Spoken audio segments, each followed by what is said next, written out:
the hammer here. And it is Thursday again, and that means we are live right now. Hey, how you doing, Jose? How's it going? You're early. Time for Lloyd to drop the hammer and grab a banjo. Yeah, I like that. How you doing, Jose? Hope you're doing well. Yeah, today we're gonna play Banjo-Tooie. Last time we finished Super Mario Land 2. That was super fun. A lot of funny moments too. Like I look back at the stream and some of that stuff just cracks me up. So that's always I'm always happy with that. Yeah, so that was really fun. We played through Mario Land 2. That was an amazing time. Like I'm really happy with how that whole project turned out. And yeah, we played a little Mario Maker in between because in that stream we had like a half hour left or something. But I kind of felt like I wanted to start with a fresh stream on this one because if you know, you know, this game is quite huge. So I'm not sure how long, how many streams this is going to take to get through, but we'll see when we get there. But yeah, this is going to be the sequel to Banjo-Tooie. And if you were there on my playthrough on Banjo-Kazooie, that I have stated, you know, I've stated more how do you say that? Multiple times. That's it. Multiple times that Banjo-Kazooie is one of my all-time favorite games. At least, like, I have a lot of them, I guess. But like DKC2 is certainly up there too. But Banjo-Kazooie, like as far as like N64 games, that is pretty much my all-time favorite. So you can only imagine like how hyped I was when this was, you know, in the works and it was actually real. Like we lost our shit. So yeah, we're gonna play that today. Jose says, I'm doing great. Lloyd, nice. Good to see you. Hope you're doing well too. Yeah, I'm doing good. Thanks for asking. And yeah, like I said, we're going to play the sequel to one of my favorite games, N64 games. So yeah, this is a big deal, you know what I mean? So I always like to start with like reading the description. So yeah, let's just do that. The famous pair, Banjo and Kazooie, are back. This action game, released for the N64, the Nintendo 64 console in 2000, kicks off when the evil witch Gruntilda, who had been trapped under a rock, is revived by her sisters. It's the bear-bird duo Banjo and Kazooie to the rescue! Magical minigames, perplexing puzzles, and freaky foes await them in the stages ahead. Through ancient ruins, underwater realms, and even an amusement park of sorts. Packed with action to rival its predecessor, you can now act independently as both Banjo and Kazooie and swap which type of axe you fire. You'll need to make good use of these abilities and many more to progress to the end of your adventure and stop another of Gruntilda's wicked plans. There are also minigames for 2 to 4 players, so you can enjoy the game together with friends too. Hell yeah, you guys. I hope y'all are excited because I am excited. Hey, how you doing? Fatty Fender 82. Nice. I don't think I've seen you before in these gaming streams. How are you doing? Hope you're doing well. Thank you very much for being here. Really appreciate it. Yeah, we're gonna play through Banjo. Yeah, we're gonna play Banjo-Tooie today. Like I always like to stream for 3 hours. So this is obviously I just started. We've been going for 3 minutes now. So we have a whole fresh stream ahead of us. So yeah, we're gonna see how far we can get today. But yeah, thank you very much for being here. Really appreciate it and hope you're doing well. Let's see. Jose says, I'm happy I just bought my... Oh, well, let's get into the game, actually. I'll read your chat thing in a little bit. I'll get into the game, and then on the file select or something, then I'll read your message. But yeah, this is how they introduce the game.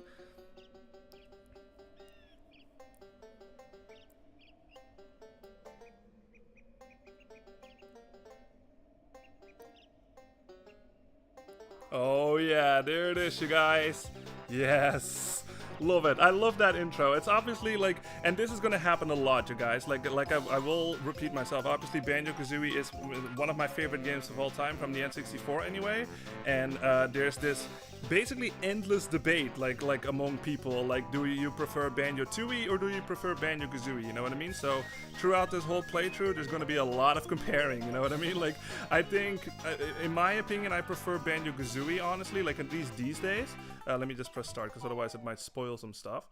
But yeah, I think I'm pretty sure these days I prefer Banjo-Kazooie. I'm not quite sure how it was like when it first came out, but we'll get way into that like way more as we play this game. But like I said, this is like an endless debate, man. Like nobody can decide like which game is better. Like is Banjo-Kazooie better or is Banjo-Tooie better? But in my opinion, like the both games, this is like one of those rare situations where like both games are so similar yet so different. different. You know what I mean? Like it's a very rare and like wow, rare occasion. Yeah, a very rare occasion where I think like both games are super similar to each other, but they're also so fucking different from each other. So it's that weird fucking area, I guess. Like it's not per se a gray area, I'm not sure, but like yeah, it's like it's very strange, but we'll get into it later. But yeah, I'll catch up on chat and then we'll get into this. Let's see. Jose says, "I'm happy." Oh, nice! You bought your Mario Galaxy bundle. Hell yeah, fucking cool. Yeah, both of those are fucking amazing games. Jose says, Lloyd, without guitars, would you rather grab a banjo or a ukulele? That's an interesting question. I think a banjo, I guess, because it's like a guitar size anyway, so I think I would feel a bit more familiar with that, whereas like a ukulele is like a small guitar thing, isn't it? So, yeah, I think the banjo on that one. Jose says, this music kind of reminded me of the music I've heard in a mobile game called Swamp Attack. Huh, that's interesting. I've never heard of that, but yeah, I like the fact that, like, obviously, like I said, like in the original Banjo-Tooie, you had that whole, like, musical number at the beginning, right?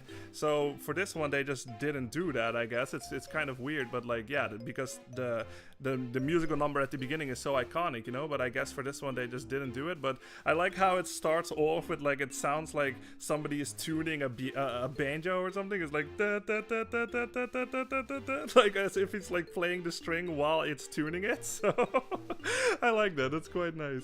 But yeah, we're gonna let's get into this. Like this is my file from my previous playthrough. That was a couple years ago, I think, when this game out on the NSO. I think that must have been at least 2 or 3 years ago at this point, I think. But yeah, so let's just get into this. This is gonna be game 1, and here we go. We're gonna get some plot happening first. I am so excited about this, you guys. I hope y'all are too. 2 years have passed since Gruntilda the Witch was defeated by Banjo and Kazooie.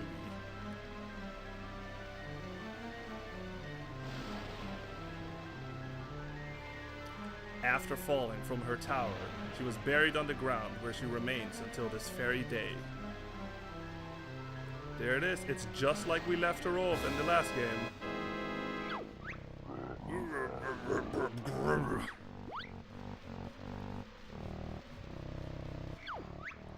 No good. Mistress still can't shift rock.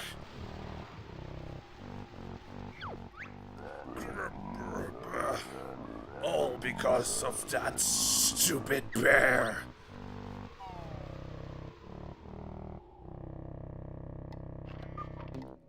Look at that. That is a familiar. Yeah, there they are. Yay! Mumbo play well. Has much of Bear's cash. He's right, Kazooie. There goes your birdseed money. Don't be so sure, Banjo. Hey, look outside, everyone. Grunty, the witch, is coming. She just steals the money. Oh, here it is. Where, Kazooie? I can't see her. Oh, false alarm. Bottles. Must have been some shadows. Come on, Boneface.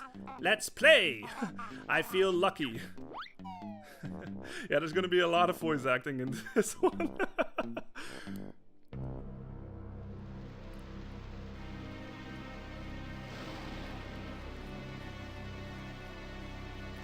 It was a dark and stormy night.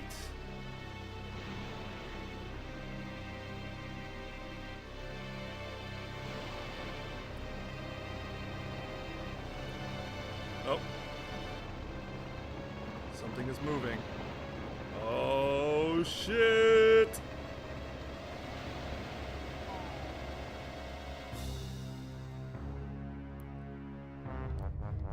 Whoa. Stop rocking the table. You're making me sick.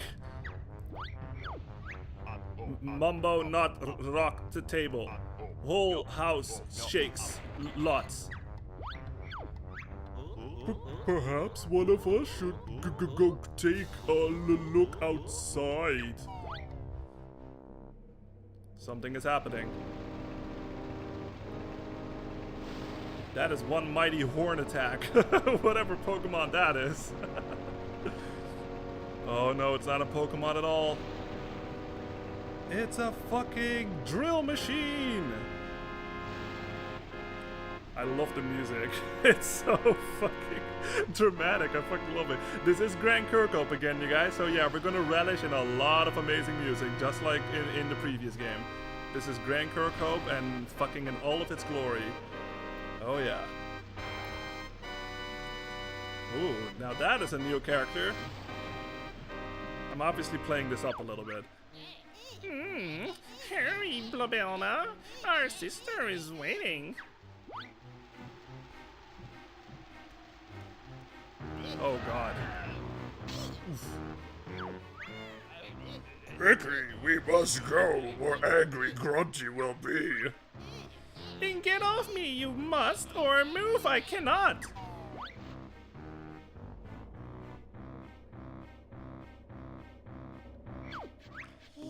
It stopped now. I wonder what it was. Sure, was noisy. Let's go take a look, Kazooie. But it's dark out there, and I'll be scared. Mumbo much brave. Me go look outside. Back in minute.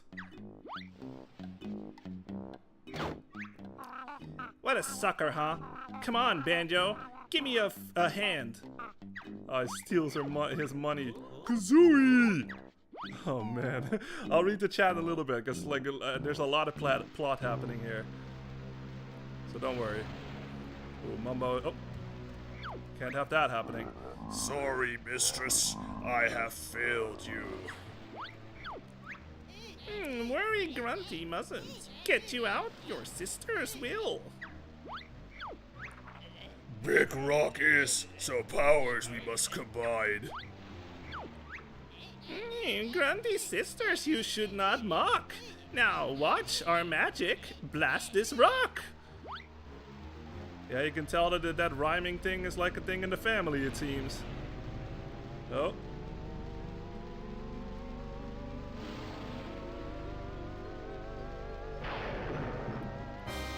Oh, they did it, they did it. God, Rock has, so out you can come. There she is. Man, she looks different. I guess that 2 years under a rock will do that to a person. No, no, no, this cannot be. What's happened to little old me? Nice Grunty looks. Lost weight you have. I hate bones. A body I need. Wow. Can you help with this little deed? Yes, plan to help we have. So back to our castle we must go. Right then. Girls, let's fix me up. Then Banjo's hairy butts I'll whoop. Did that even rhyme? This not good. Me go tell Banjo. Ah! Seen as Bony Man has, him we must whack! Leave it to me, he's no hassle. I'll kick butt, then off to the castle. Oh yeah, Gruntilda's out for revenge. I guess again that's what 2 years under a rock will do to somebody. Oh, Mumbo, run away!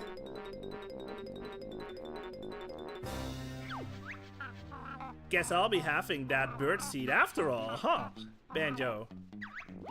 But you cheated, Kazooie. That's not. Oh. Everyone, gasp, must run. Quick, Grunty coming. I have noticed something really funny, and I forgot that was a thing. I'll talk about it later. Revenge is mine. I cannot miss. Let's see that furry fool dodge this. Oh, she is fucking out for blood on this one. Yeah, Skull Boy. And I bet she had 2 heads. No joke. Look. Spell coming. He's right! Quick! Everyone out! I'm not falling for that trick again. I'm staying right here. Oh shit!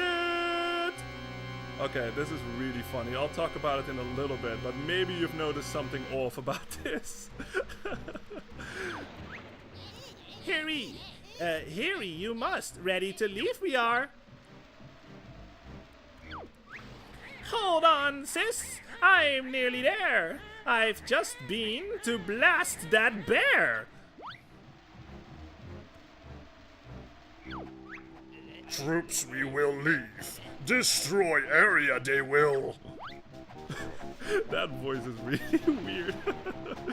Alright. Yeah, so you can tell shit is fucking going down. Especially compared to the first game. Stop!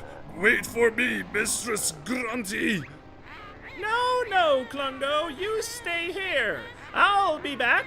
Have no fear.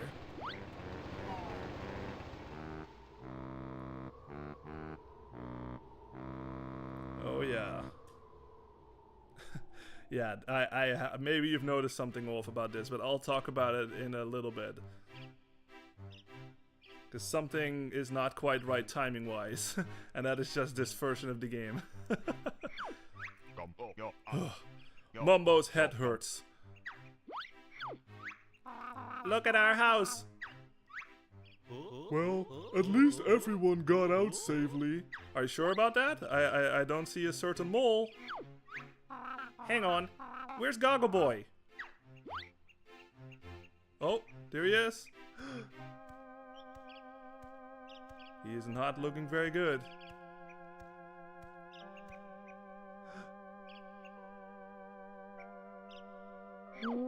Oh my god!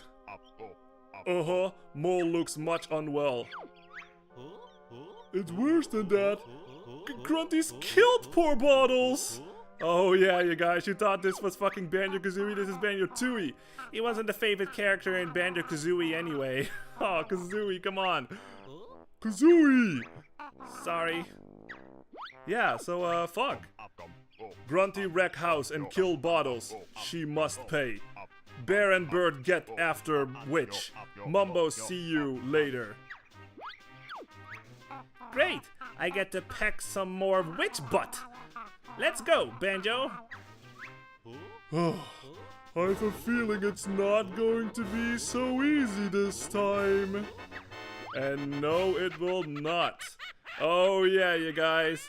Like, that is the fucking plot right there. Is that a fucking huge contrast compared to Banjo-Kazooie? Like, holy shit, man. Like, this fucking blew my mind as a kid. Like, it was just like, oh my god. Like I'm sure, like, I guess the last game, like, you know, the kidnapping of Tootie and stuff, that is pretty dark on its own. But, like, just this, like, the fact that fucking Grunty came back, she fucking blasted the house and she killed Bottles. Like, he's dead. Like, look at him. We see his fucking carcass, like, right here. We see his fucking the angel thing or whatever. Like, he's fucking straight up dead. Like, I mean, fuck. Like, you can tell. Like, I love how immediately they communicate to the player. This is not Banjo-Kazooie, man. This is Banjo-Tooie.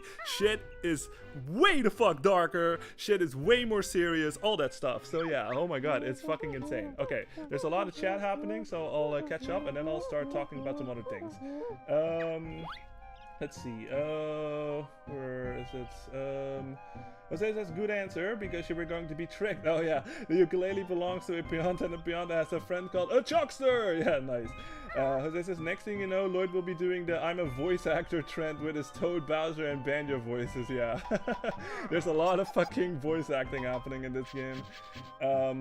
Jose says Mumble talks like a caveman. Yeah, he does that. Like, I just derived that from his samples, because this is just a thing. Like, I don't know, Jose, like, how familiar are you with the Banjo-Kazooie series? But like, this is like a thing in Banjo is of like the games is like Grant Kirkhope, that he basically like made like a couple of samples, I guess, for each character, and then as the dialogue is happening, like he programmed it in a way where it would pick a random sound basically when the dialogue is happening. So it just comes out as like or like dot dot dot mumbo this blah blah blah. You know, like it's very like stock, but it became iconic because it's just, I don't know, like it just works. You know what I mean? So it's sort of derived on like mumbo, just like like shit like that. And I just do a voice like that basically. Let's see. Jose says, Lloyd, tell us you want to be a voice actor without telling us you want to be a voice actor. Yeah, I've already went over that a little bit, but I did actually take a class at some point, like I want to say 3 years ago at this point or something, but it just wasn't for me. Like I like doing it, but that whole world is just kind of weird to get into and all that stuff. But I just do it for fun nowadays, you know what I mean? Just for stuff like this. You know, I just like voice acting, it just makes me happy, so... and it also just like it enhances the experience of games for me, you know what I mean? So I just do it for fun, really. So yeah. Let's see. Meanwhile, Lloyd in his Bowser voice, how dare you ask me that question? Yeah. Jose says, wait till these witches say something like, let us trick. Yeah, exactly. I mean, help you. Yeah. Jose says, he died? Yeah, I know. It's so fucking dark. Like I said, like I know. And just listen to this music for a little bit. Like the last time when we were in Spiral Mountain, it was all peppy and was like da da da da da da da. You know, like super fucking happy and shit. And just listen to this. Now it's all fucking in a minor key. Like obviously that's more musician talk, but like it just sounds sad and it sounds dark and all that stuff. It's not a pleasant time anymore. You know what I mean? Compared to the last game, like it just completely shifts in mood and stuff. Jose also says, I'm not very familiar with these games. I've heard about them, but only knew about Kazooie and his bird. Okay, so you have that backwards, because Banjo is the bear over here, and Kazooie is the bird. So that's all you need to remember. Like, the bear over here is named Banjo, and the bird in his back, that is Kazooie. So yeah, but yeah, again, like I just love that fucking contrast. Like, this is the sequel, motherfucker, you know what I mean? Like, it's not this kid-friendly fucking shit anymore. Like, fucking Bottles just straight up got killed over here, and so yeah.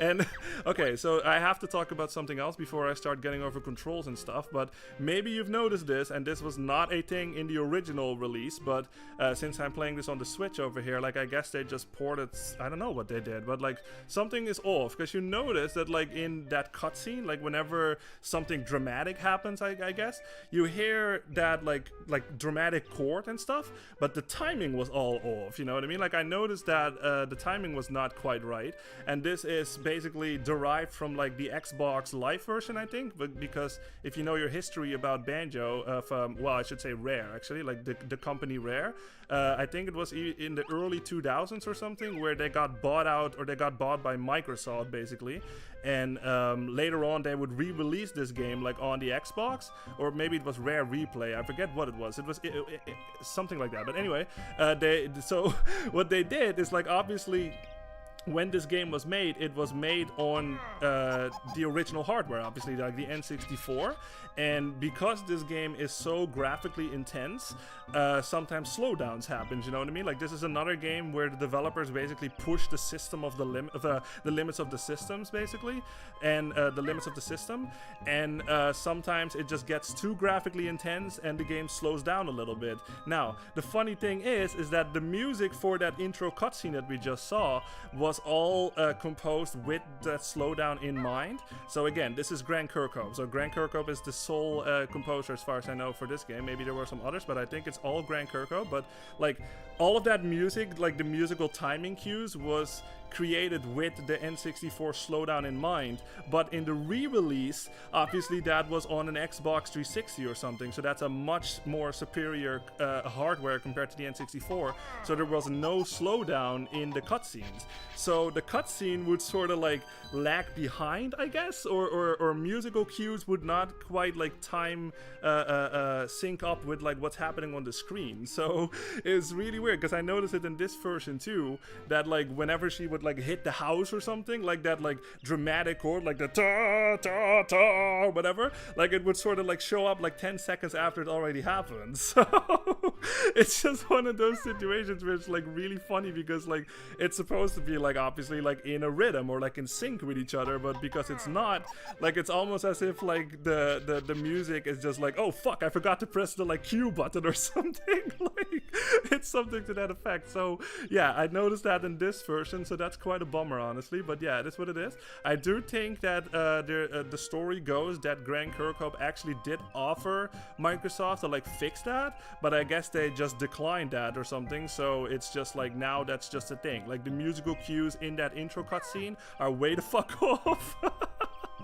So it's really funny in that sense, but yeah, that's what it is. But okay, anyway, let's get into some controls over here. So yeah, you can tell this is very much like Banjo-Kazooie when it, like, at least graphically and how it looks. Like this is basically, like I said, it is obviously the sequel, and it's gonna be one of those games where if you played the first game, you're gonna feel right at home with this one, you know what I mean? It's not drastically different or anything like that. Like Banjo can still walk in all directions and all that stuff, like the A button makes him jump, and this is the beauty about, this is something that fucking blew my mind too. It's like, you know how fucking usually between games, let's just say Mega Man or something, or maybe Metroid games, you know how they always, you get like a lot of stuff in the first game or something, and then when you get to the second game, you basically start out naked again, like with none of your moves, you know what I mean? Like let's just say like in Super Metroid you get like the long beam, you get the charge beam, you get the fucking screw attack, like shit like that, and then you go to the next game and all of a sudden Samus has nothing anymore. You know what I mean? You're bare bone again, like from the beginning. But in this game,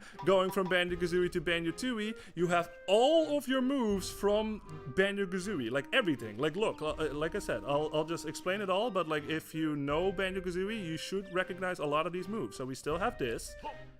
Yep, we still have this. Yep, we still have this. We still have our Wonder Wing. Oh no, I don't have any fucking... Okay, anyway. You still have the Talon Trot, like this. Yep, this was also in the first game. You still have the roll, I guess. That was still there. It looks a bit different these days, but in this game, but yeah. It's still the same thing. And the only thing that they got rid of is that sort of bear crawl, what is it? Bear claw thing move or something that Banjo had. If you press the B button from standstill, like Banjo would basically like claw around or something. They got rid of that because I guess they realized how useless it is, because you really never use it in Banjo-Kazooie, at least I don't. So if you press B now while from standstill, this will happen. Yeah, Kazooie will come out of the bag and she will basically peck in front of her. So yeah, it's not a move that I use often either, but still, it's a bit better, I guess, than like the one in Banjo-Kazooie. But yeah, again, like I said, like all of the stuff that you knew from Banjo-Kazooie is here, and you have it. You know what I mean? This was something. Again, this blew my mind as a kid. Like I never saw something like this where you could. Oh, let me read this. Stupid bear and birds coming. Me wait for them in here. Okay, there he goes. There goes Klungo. But yeah, again, like I said, like that was something that fucking blew my mind. Like let's just go like underwater or something.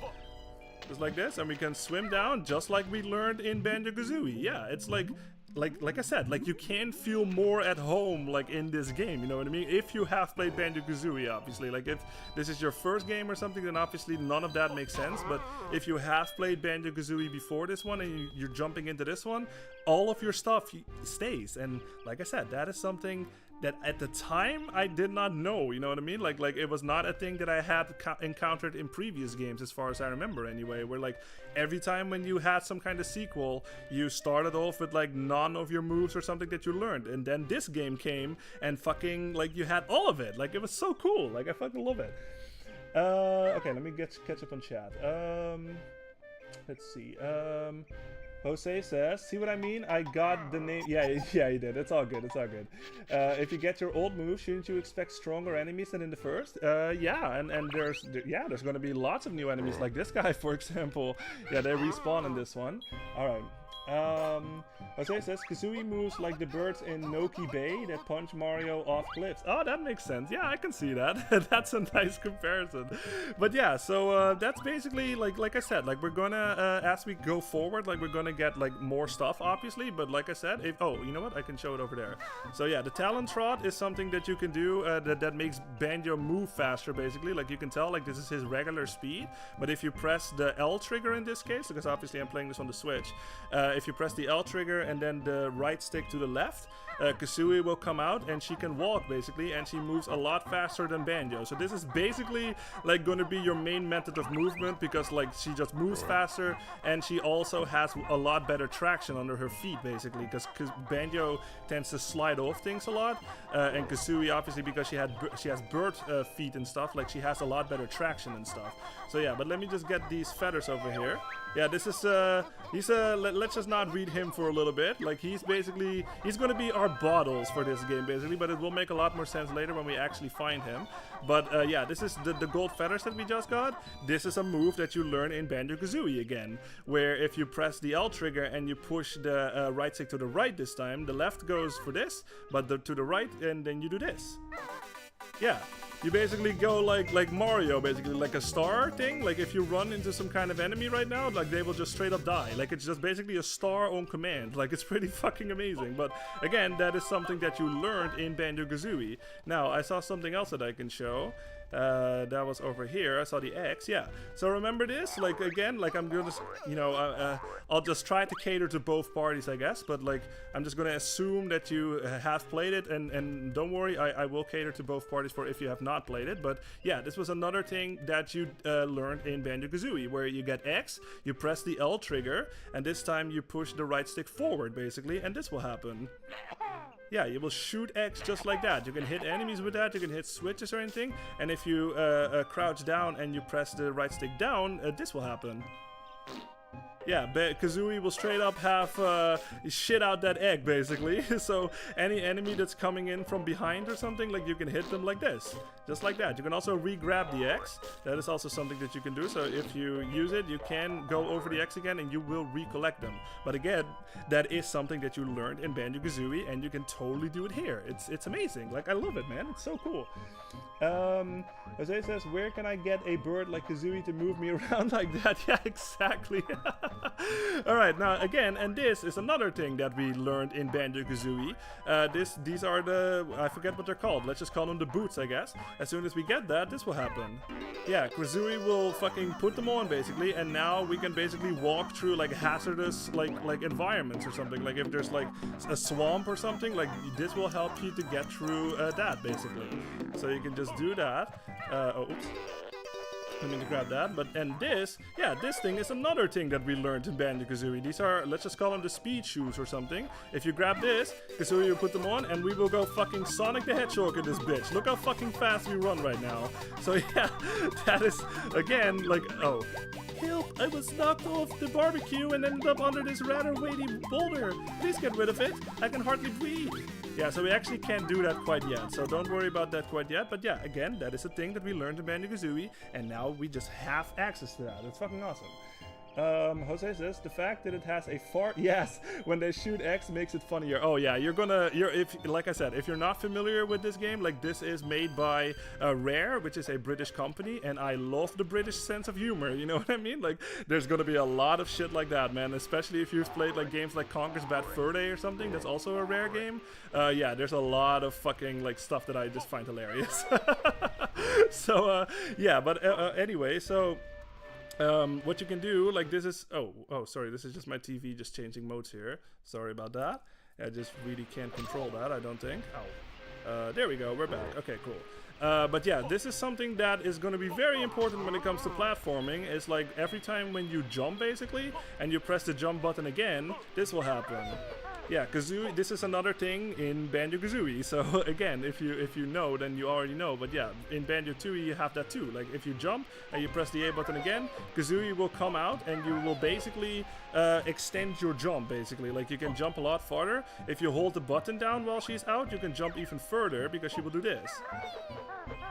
Yeah, see, he will sort of stay out a little longer and try to save Banjo from like falling from too high or something. So this is one of the most important things basically in the game when it comes to platforming. I also like this, how you can just totally see the outline of like her falling down in the original game. That is really clever. But yeah, so that's what you're basically gonna need to know for like mobility and stuff. These molehills over here, this is again, if you have played the original Banjo-Kazooie, these are the molehills that basically taught us all of these moves, basically. Like, this is where they learned, taught us this move, basically, where if you crouch down and if you press the B button, this will happen. Yeah, so Kazooie will come out and she will basically poke what's in front of her. You can tap the button like this. She will do that, or if you hold the button down, she will go even further. Yeah, see? Like, she basically extends, like, her pecking move, basically, just like this. Oh yeah, you have to know that too. Kazooie is a girl and Banjo is a guy. So that's why I said she. But yeah, so that's how that goes. But again, like, this is basically here for those that have not played Banjo-Kazooie. Like, you can stand on one of these molehills, you press the B button, and then, like, the ghost of Bottles, like, okay, let me go over this real fast. Bottles is basically the guy that taught us all of these moves in Banjo-Kazooie, basically. So yeah, so that is your context on who this guy is that just died. Like, he's the guy that was in Banjo-Kazooie, and now he's fucking dead. So it's just like, what the fuck? But he's the one that taught us all of these moves. So if you are unfamiliar with this game, like, this is basically, or with Banjo-Kazooie, this is basically why they put these molehills here, for those that are jumping into this one first before they play Banjo-Kazooie, because otherwise you would have no idea what the fuck all of this is, obviously. So you can press B on top of these molehills and he will explain you all of the moves from Banjo-Kazooie, basically. So yeah, it's pretty fucking cool. Alright, let's see, Jose says, so basically these two can copy Mario and Sonic. Yeah, I mean, like I said, if you know your history, but like the original Banjo-Kazooie was very much inspired by Super Mario 64, you know what I mean? Like they stated that too, like you can tell too if you play the game, so like it's very much like Mario 64. So this game was heavily inspired by that, man. So yeah. Jose says, watch out for the cranky green Goomba. Yeah, it kind of does look like a green Goomba. Jose says, pretty much Kazooie is Banjo's flood. Yeah, that makes sense. Like, Kazooie is basically a lot. Like, Kazooie really fucking... Banjo has a lot more of a prominent role in this game, because, like, Banjo-Kazooie, like, it's often said by a lot of people that, like, Banjo really doesn't do a whole lot in that game. Like, it's almost all Kazooie. But in this one, Banjo does a whole lot more. But yeah, there was something else that I saw before I start like moving forward into this game. Yeah, there it is. Okay, so this is another thing that is from Banjo-Kazooie. This thing up here, this is also a move that you learn in Banjo-Kazooie. If you stand on this pad thing and you hold the A button down, this will happen. Yeah, so that is, you can only do that on these panels, and the trick that you can do, and this is, I think, unintentional, I'm not sure, but you don't actually have to stand on this panel for it to work always. Like, this is basically, you can see this thing as like an activator or something. Like, this basically activates the move, but if you hold the button down and you move or something, this will happen. See, notice how I just totally just jumped away from that panel, but I still got that super high jump. So that is something that you obviously can do. You don't have to stay on this panel or anything. You can just hold the button down, move to the left or something, and you can get up here, yeah. And this is a pagey, or not a pagey, that's a ukulele, that's a page. What voice did I give this guy? Well done, missing pages, collect 5, then return them to me in Grunty's old lair in Spiral Mountain. Yeah, so that is another character from Banjo-Kazooie, so we'll get to him soon. But yeah, this is another, like I said, if you know your Banjo-Kazooie, you should know exactly how this works at this point. There should be another thing that I can talk about real fast. I think that's going to be up there, and then we're going to go visit Cheeto, and then we're going to move forward into this game, because yeah, you can tell, we can actually go back to Gruntilda's lair. This is where basically the entirety of Banjo-Kazooie was playing, basically, like the whole fucking game was in Gruntilda's lair, basically. Okay, there it is. Yeah. So this is another thing that you learned in Banjo-Kazooie. This is a flight pad, basically. Every time when you stand on this thing and you press the A button, this will happen. Kazooie will fly up, and yep, you can fly, just like we did in Banjo-Kazooie, and it works exactly the same. You can fucking just press A, and she will fly higher, but it will consume a red feather every time, so you do have to be careful that you don't run out, obviously. You can press the B button, and she will do this. Yep, she will basically like prepare and just dash forward basically. Again, exactly like in Banjo-Kazooie. Like I said, this is amazing in my opinion because those that have played Banjo-Kazooie will feel right at home with this one.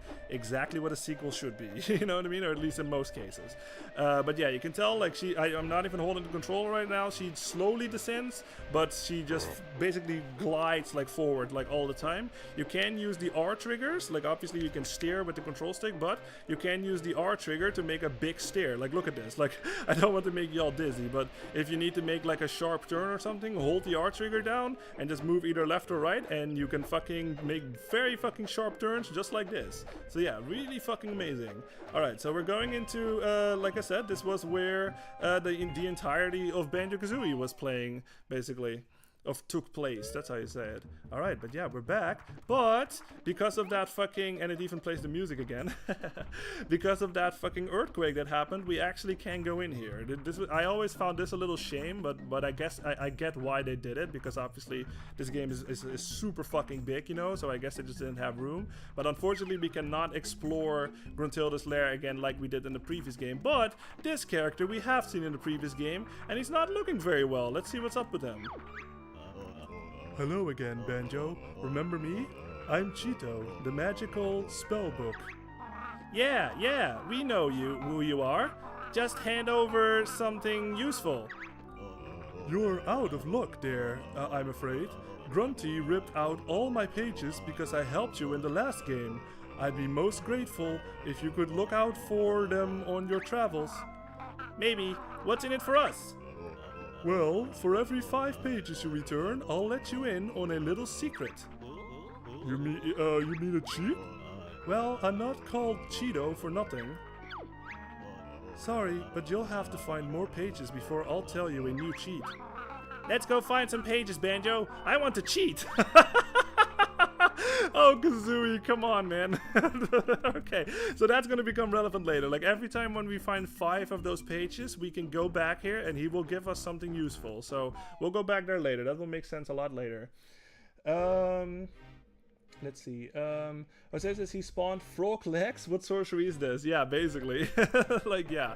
Okay, but yeah, like I said, that's gonna be the main foundation of the game, really. Like, it's, like I said, like, it feels very familiar to Banjo-Kazooie in that sense, you know? So if you know the foundation of Banjo-Kazooie, this is the sequel, obviously, and we're gonna, the foundation sort of stays the same, but obviously we're gonna see a lot more new levels, we're gonna hear a lot more new music, and we're gonna learn a lot more new moves. All of that stuff. So, yeah, let's just go in and let's go follow Klongo over here. Let's see what he's up to. Oh, there's some shaking happening inside the digger tunnel. Okay, I'll read chat and then I'll go in here. Jose says your Cheeto voice actually sounds good. Nice. I have no idea what the hell to put up for him, but I guess that works. The game is pretty much telling you it's okay to cheat. Yeah, exactly. This is obviously, like, you have to remember, like, this is in a time where cheat codes were really a thing. Like, I'm not sure, but I don't think cheat codes is really a thing anymore in video games. But, like, obviously this is in a lot earlier time. Like, this was early 2000 and stuff. So you had cheat codes, basically. Like, I don't know, like, this was in the time, like, in arcades or whatever, where you had to press, like, certain button combinations, probably, or, like, in older, like, NES games, or, like, older Super Nintendo game, like, you press, like the Konami code or something, like, in NES, like, 2 up, 2 down, left, right, B, A, start, and you would get, like, 30 lives or something, shit like that. So, yeah, but, we'll see what that is about later. But, fucking Klongo is waiting for us here. Do I hear boss music? Oh, yeah, there he is. Klongo, minion with a mission. If it isn't the bear and bird who caused so much trouble to Mistress Grunty. I don't recall anything like that happening. You is stupid! At least we can speak properly. Klongo is mad now. Your game ends here. Uh-oh. So we start this game with a boss fight. Oh, yeah. He drinks like his magic potion. Okay. Now not know which is real, Klongo.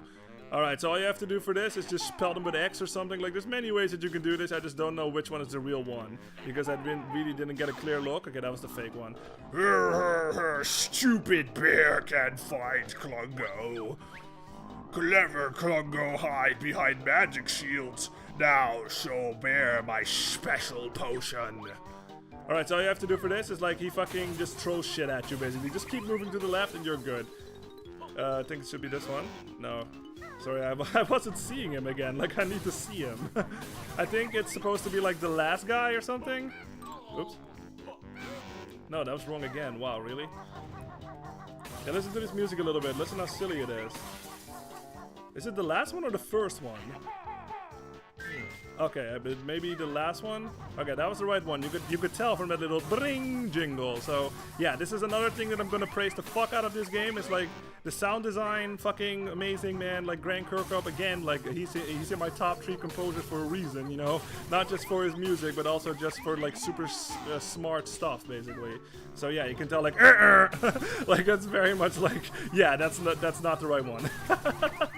Okay, so let's wait for a second. Like it should be the last one then. Wait, what? Which one is it then? Is it just fucking random? Hold on. So just keep moving to the left. That's all you have to do. Okay, it is the last one. Okay, I just messed up, I guess. So the last one is the real one, basically. Alright, so let's keep fucking moving to the left. Yeah, as you hit him more, like he just spawns more like Kage Bunjins, basically. And he also fucking throws more potions at you. No, that was the wrong one. Alright.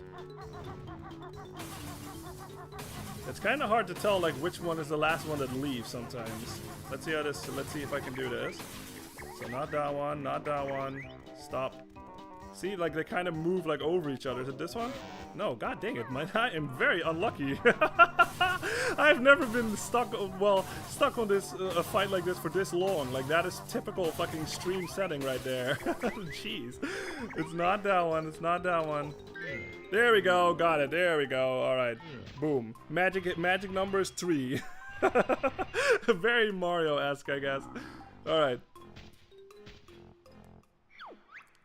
Nasty bear and bird hurts, poor Klungo. You asked for it. Why don't you run off and we'll forget this ever happened? Good idea, but you not seen last of Klungo. Klungo coming, mistress. Please beat failure, Klungo, with broomstick.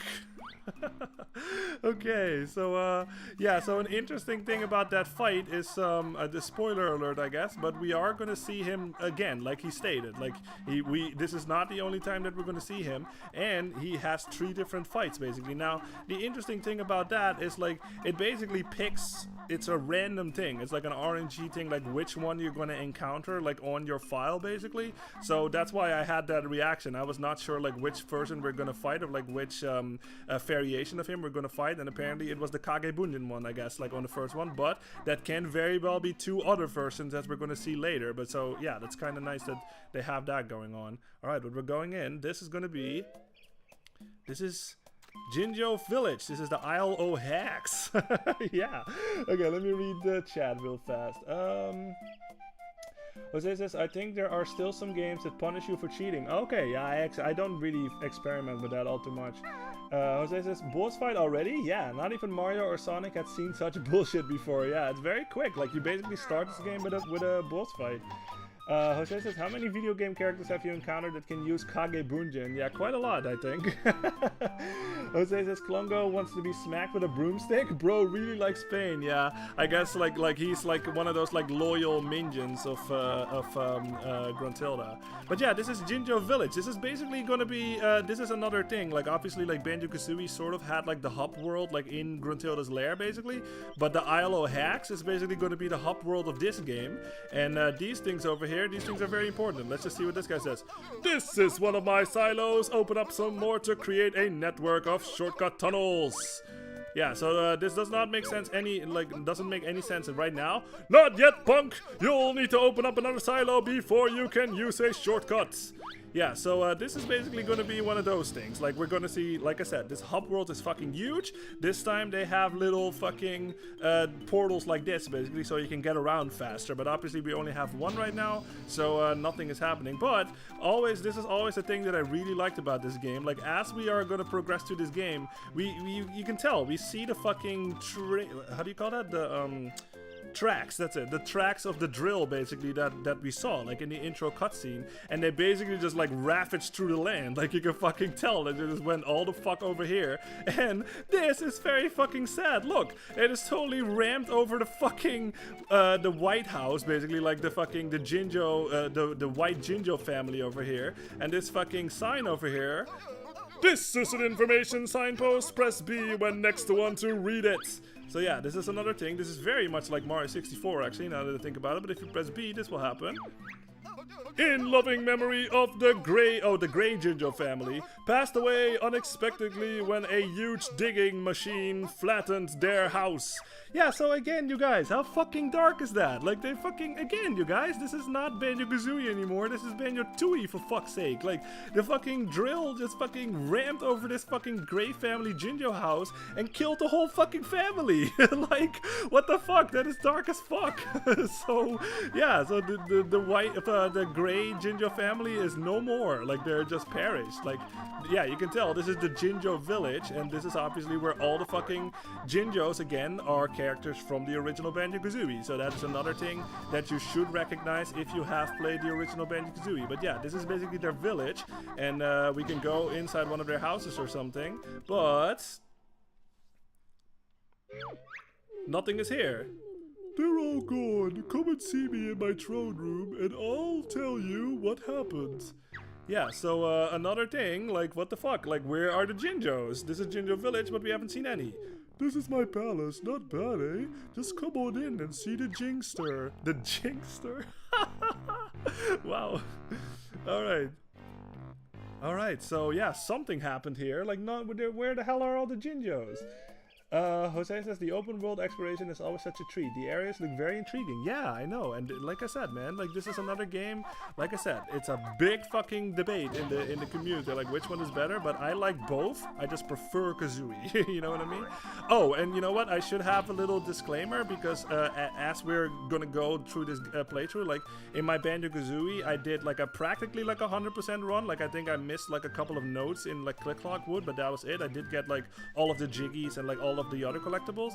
In this one, I'm not quite sure. Like, I want to go for 100%, but there are like, if you know, you know, but there are at least 2 fucking Jiggies in this game that I can't stand.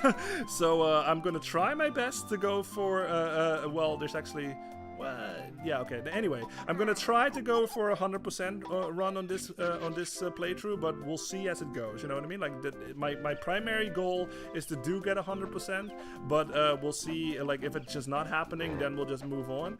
But yeah, that is my goal, to go for 100%. But yeah, okay. So the fucking that guy clearly was like a king or something. Like, he had a crown or something. He said like, come in here. So let's go in. Jose says, the Jingster, what's that? Sounds like a jester chuckster. Yeah, that makes sense. The Jingster. It's like a Jinjo chuckster, basically. Like, the Jinjo fucking is a chuckster in disguise. Alright, but let's go in. Oh yeah. King Jingling's throne room. Yeah, I love this track again. Like, Grant Kirkhope, man, he's so fucking amazing with his like compositions. Yo, what's up? I'm King Jingling, king of all things Jinjo and ruler of this village. Your kingdom seems a bit, empty. My people were scared away by those witches and their giant machine. I kinda like it quiet, but I need to get them all back for the kickball tournament next week. Doesn't seem that important to me. But it is. There's a big kickball rivalry between the Jinjos and the moles, which means there could be trouble if we don't turn up. Oh dear. It's hard to like change voices that fast. Exactly. Anyway, here's an incentive for you to rescue my people. Hell yeah, we just got a Jiggy for that. Alright.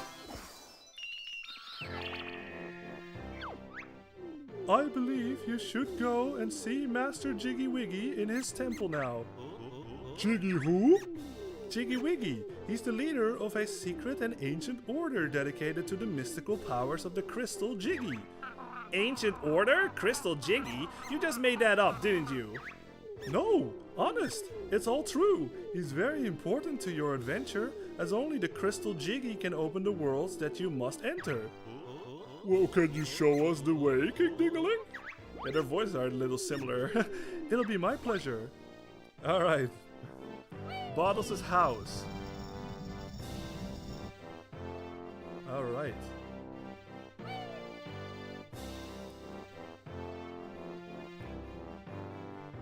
Yeah, I love this track. Like again, like I said, like I love how it's just a variation of Jinjo Village, you know, but now it's like super royal sounding. Not bad for a king, huh? Yeah, his strange pet thingy was cool. Let's go and find that Jimmy Wiggy then. Jimmy Wiggy. Oh, but we have more plot happening. Meanwhile... this music is so... I love it. Oh.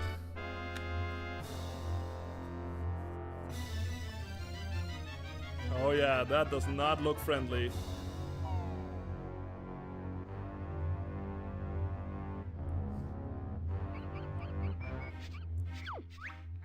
Come on, sisters, tie my leg.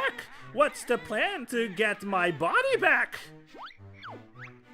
Annoying your rhyming is, so stop it or we will not tell. Oh, yeah, so this is, if I must. So that is the thing in Banjo-Kazooie, she always rhymes, and now she's just basically she's shutting up her sister. B.O.B. This is Big Ol' Blaster built by Minji and me. Life force from grounds, plants and creatures it can suck. Stored in big tank life forces. Shower Grunty will take when tank full, then new body you will have. An evil and heartless plan. I like it. How long will it take to suck up enough life force? Wow, I read that really weird. Not slim you are, so plenty will be needed. So start blasting! Patient you must be. Target you first must pick. That cursed Jingling has just given the furry fool a jiggy. I reckon we should blast the Jinjo King. Auto-targeting B.O.B. has. Button you only have to press. Blow and suck, yeah. Like I said, this is a rare game, you guys. We're gonna see a lot of shit like that. It's so fucking funny. I love it. Warmed up B.O.B. is, so begin will the firing sequence. Oh shit.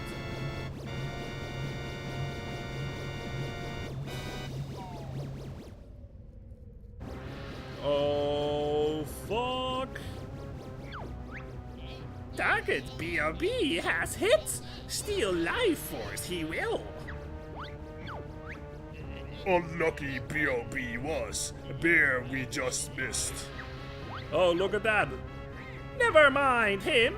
What about that traitor Jingling? I thought you were gonna. Well, I guess it's a near rhyme. Oh my god, look at that. Yup. Like I said, you guys, this is not Banjo-Kazooie, this is Banjo-Tooie. Ha ha ha! He's just a zombie now. Oh yeah, like I said, this game just makes sure that you know how fucking serious shit is this time. Successful B.O.B. was. Jingling's life force we have. Right then, girls, let's blast the whole island. This we can do, but big charge of B.O.B. will need. Yeah, hours it will take, and revenge Bear will seek. Bah, I wouldn't worry.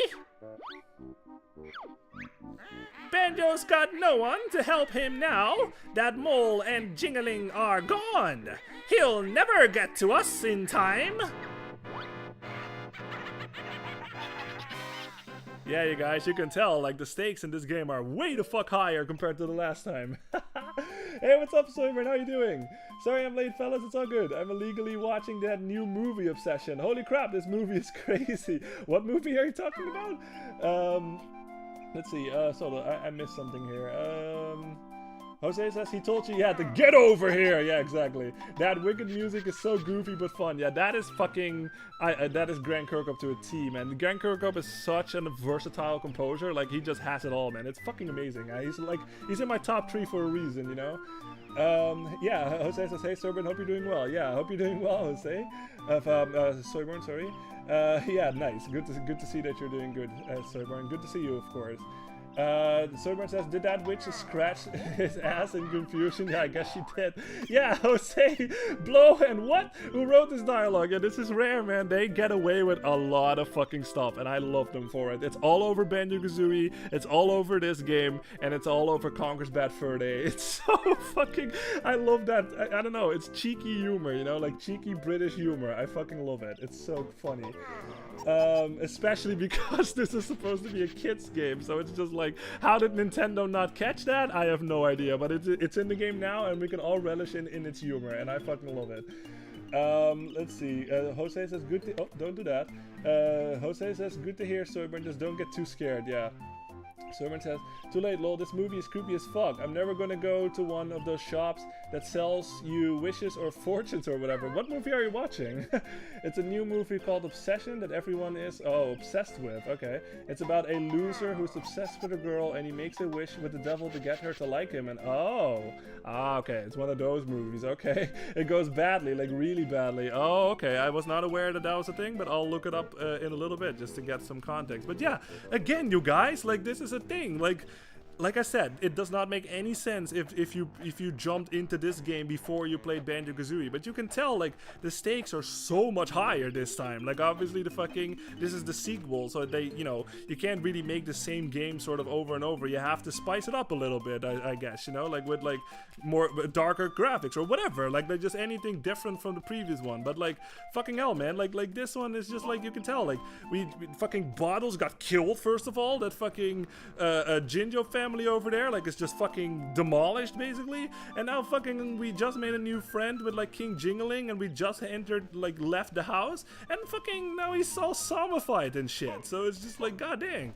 So yeah, you can tell this game, this is the sequel. Like I said, there's a lot more emphasis on story this time, at least in these first minutes, like these first couple of hours, but like later on it just sort of, it's more like more gameplay happening, but like in these first like couple of minutes that you're playing, and like hours, whatever, like there's a lot more emphasis on story, and obviously like it totally fucking communicates to you that this is not Banjo-Kazooie, this is the sequel. It's way fucking darker, there's way more story happening, way more cutscenes, all that shit. So yeah, you can tell, like, this is the guy we just made friends with, and now he's a fucking zombie and shit. So every time when you fucking hit him, he will actually hurt us. Yep, just like that. So you can attack him all you want to, but you can actually never kill him. But yeah, how fucking sad is this? Just listen to the music for a little bit. Like, it was all fucking royal and happy and shit, and now, don't mess with Target said, he's got a terrible temper. Yeah, so like, yeah, listen to the music for a little bit.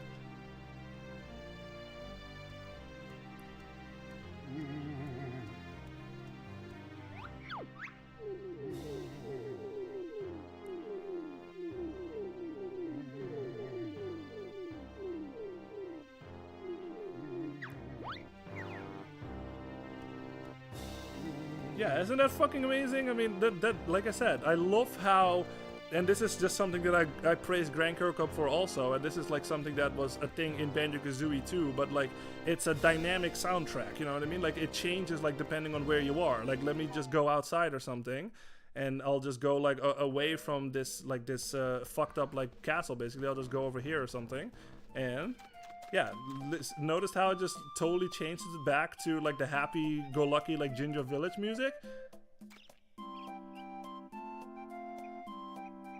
Yeah, and then when I like get close to like this fucked up like castle,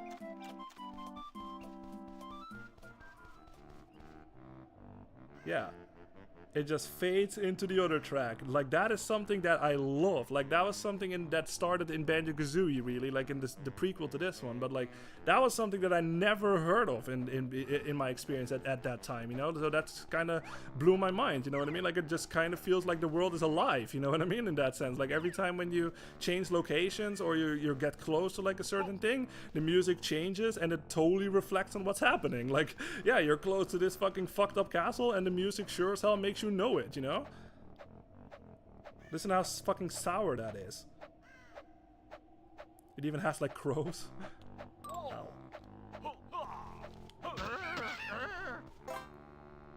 Yeah, so that is just a thing that I love, man. That is a thing we're gonna see a lot in this game too. Let's see. Jose says, Soyborn, that's why it's better to say single. Soyborn, I hear you, Jose. Gotta be careful in the world of love and all that stuff. Luckily, my girlfriend isn't possessed by a demon. Yeah, I hope. Yeah, exactly. Don't you hate it when the king turns into a zombie? Yeah, I do. He seemed nice. Soyborn says, the music is great. It's got a perfect dark 64 Chicago stealth sounding vibe to it. Yeah, for sure. Ow, fuck you. So yeah, this is a thing that is a thing in this game, you guys. Like, remember how in the original Banjo-Kazooie, like, stuff basically, once you kill it, like, it just stays dead, basically, I think, for that whole run until you died. But, like, in this one, enemies will respawn, so you do have to worry about that. Or at least keep that in mind. Yeah, the music fades are really cool. Yeah, I love it, man. Like I said, that was the thing in Kazooie and Banjo-Kazooie, and it fucking, I don't know, like, it was my first encounter with something like that, and it's amazing. I love it. Jose says, Soyborn, oh, okay, I thought I was getting attacked. Soyborn, just listen, sorry, I'm just multitasking here already. Go away from me, I want to read this fucking message, Jesus. Okay, fuck you. Jose says, Soyborn, just careful she ain't a yandere. Oh, wow. If you don't know what that means, it just meant she's obsessed with you and gets jealous easily. Yeah, that's a weeb language right there. Soyborn says, the world isn't just alive. Every object in it has eyes and hops around and shit. Yeah, it's not as present in this one, I think. It's more so in the prequel with that stuff, yeah.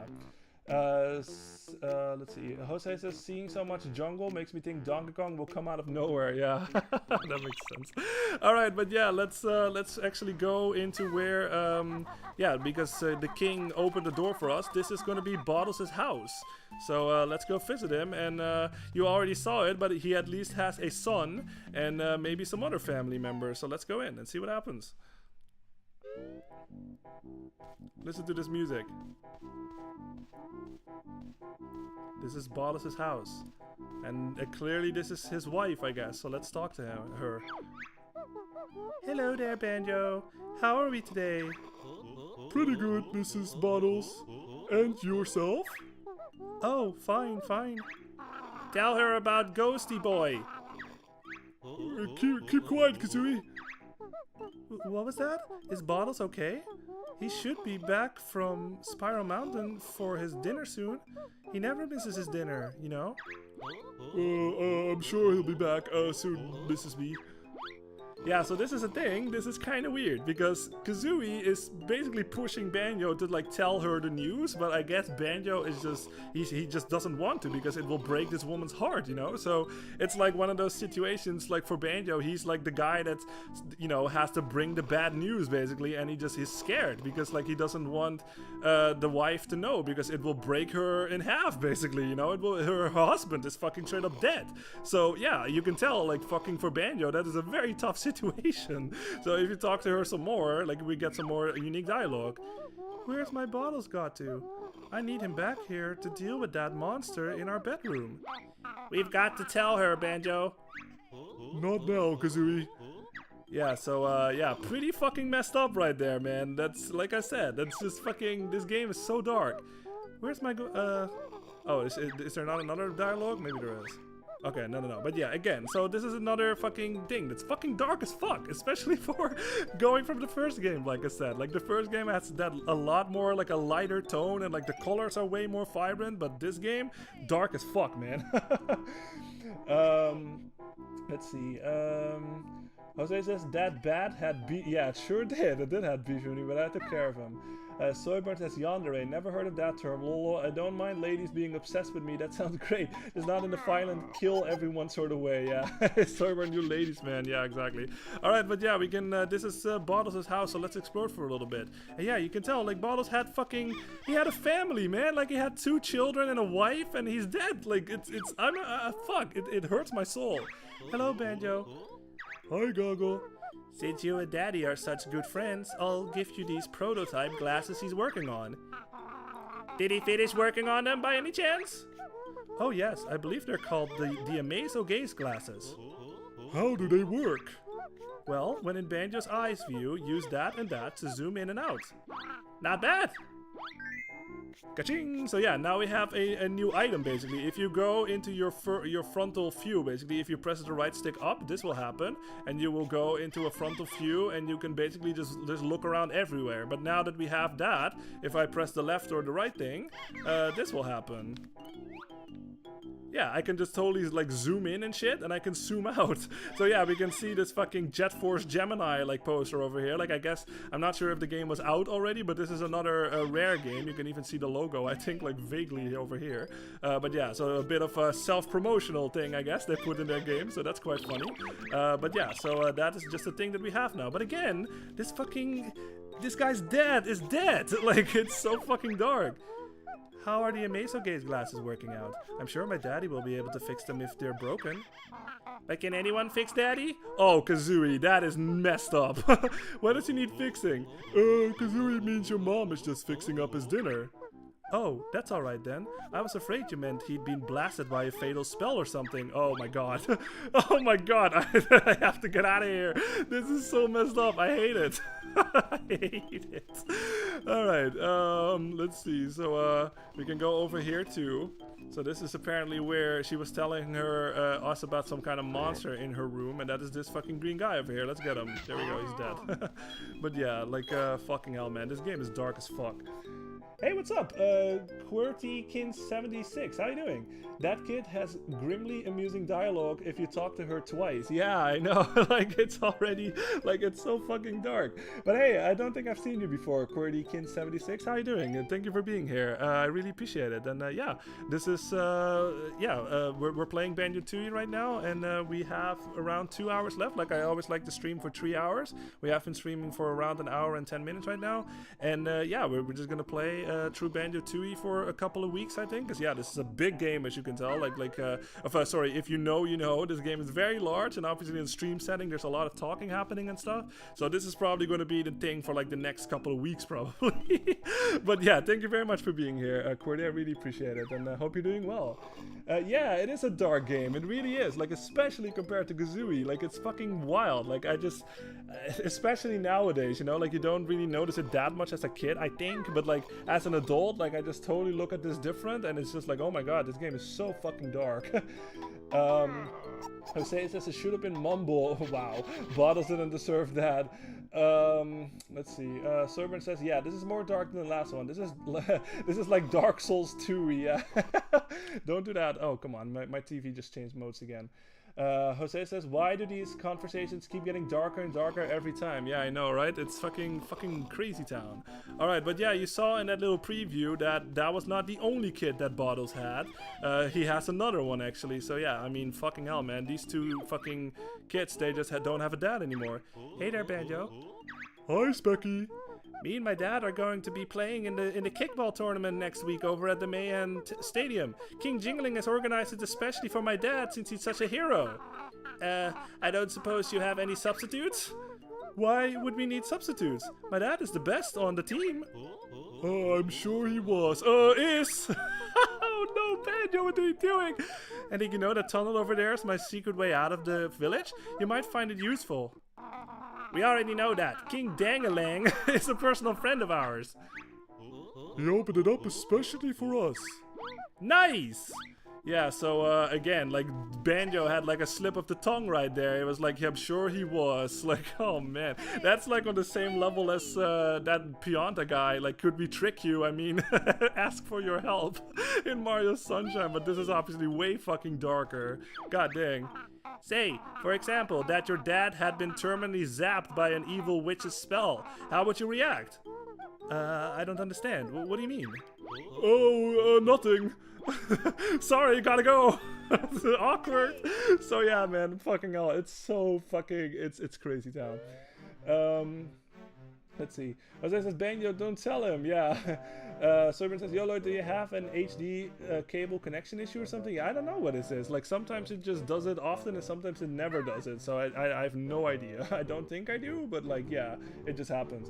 I have it on one of my monitors. It's so annoying. Yeah, the slightest jolt on the table or the monitor causes it to lose picture pretty easy. Okay, well, that's not happening. Like, everything is basically in front of me and stuff, so I'm not like hitting a table or something and it like fucking hits it. I think it's just the TV just like trying to go for a better how do you say, a resolution thing or something, and it just has to change modes for a little bit. So it just happens sometimes, but yeah.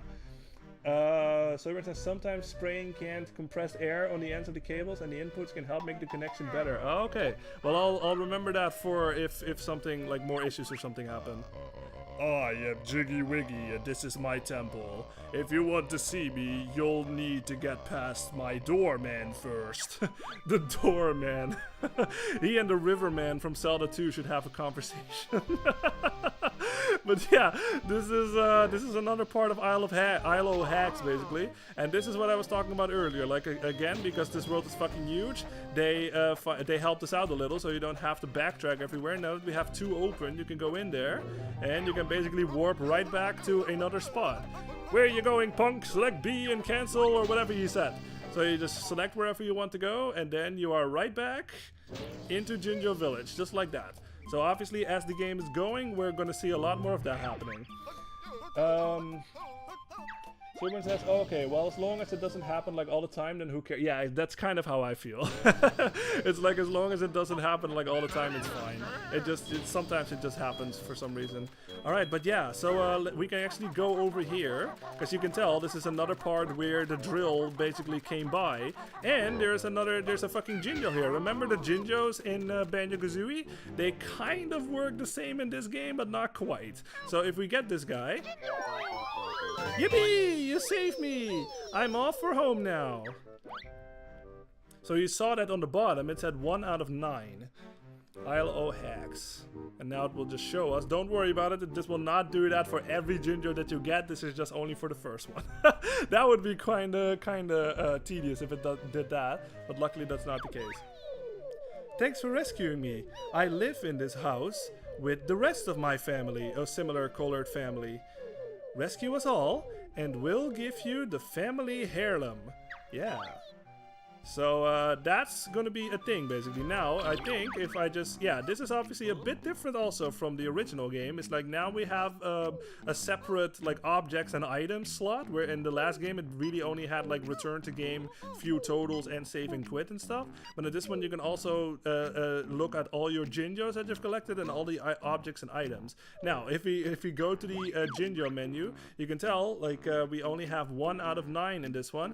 This is a bit different from the original game. Remember how in the original game you always basically had 5 Jinjos in each level, and every time when you get all of the Jinjos you would get a Jiggy?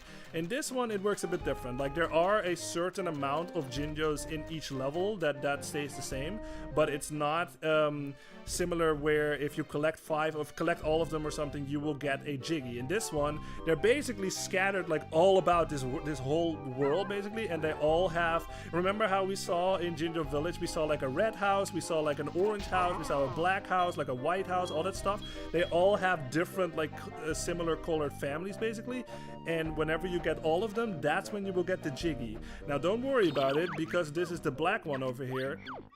That does not mean that all of the families have 9 members basically. Like I think the black one has the most, and then it depends on what color it is. Like let's just say the red one has 4 or something, and like the orange one has 3 or something in that sense. But all of those are like placed randomly in the game, not location wise, but the colors are random as far as I remember. Like it's not the same color on every playthrough, whereas in the original it was the same color in the same location every time. But in this game it's randomized basically, but their locations stay the same. That would be fucking terrible if like the location was randomized too, but that's not the case. So the only thing that's random is the color, and if you get all of them, that's when you will get the Jiggy. So yeah, but yeah, you can tell like this over here, this is basically where these things over here. This will basically tell us, yeah, he will tell it for us. This is Jiggy Wiggy's altar of knowledge. Press B to view the mighty one's wisdom. So if you press B over here, it is written that 1 Jiggy is required to open this door. So yeah, we need 1 Jiggy. We already have that because we got it from King Jingling. Okay, no, I'm caught up. Okay, so let's talk to the doorman over here. I am a lowly disciple of Jiggy Wiggy. I work the door of his sacred temple to keep out those who are not worthy. Sounds like fun. Do you think we are worthy? That depends. To prove yourself worthy to enter, you must collect images in the form of Jiggy Wiggy himself. And what might these images look like? Jigsaw pieces, also known as jiggies. That sounds familiar. Yup, that is very much like the original game. Let's see what you have then. It seems you have collected enough jiggies to be allowed inside. Remember, no cameras permitted and only food purchased at McJiggies. I love that, McJiggies. Alright, and no food allowed. Only purchased from McJiggies. This is Jiggy Wiggy's temple. Greetings, O Chosen One. You have entered the sacred temple of Jiggy Wiggy. Approach the golden monolith if you wish to prove yourself worthy. Alright, let's do it. Okay, let me read chat. Yeah, Server says Jiggy Wiggy. Yeah, that's his name. That's his name. It's awesome. Jose says, are there still none of Cheetos pages around? Oh, that's gonna be a thing too. So, I'm not sure if each level has the same amount, but this is another thing that you can check by your totals, basically. Like, each level has Cheeto pages, basically. And remember what he said. Every time when you collect 5 of them, you can go back to Cheeto and he will give you a cheat, basically, that you can input somewhere, and that will benefit you or something, you know what I mean? Like, we're gonna see the effects, like, later on, but that is something that you can do. But each level has Cheeto pages, like, scattered around that you can find. This is still a collectathon, obviously. This is still very akin to the original game. It's just a lot darker in, like, when it comes to story and stuff, but the foundation is still very similar to Banjo-Kazooie. Yeah, McJiggies. Yeah, I fucking love that.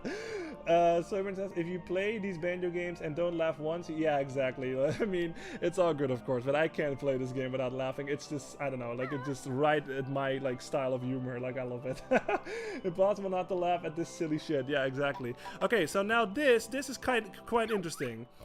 Press B when near the monolith to attempt Jiggy Wiggy's Challenge 1. Now, this is something that I totally was forgetting, like, how to sort of activate in the original game. Remember when I was trying to, like, because this is not per se unique to this game, that this is actually something that's also in the original game, but it's just something that you don't really find all that easy because it's sort of hidden, you know? But I just totally forgot how to activate it in the original game. But if we press the B button, this will happen.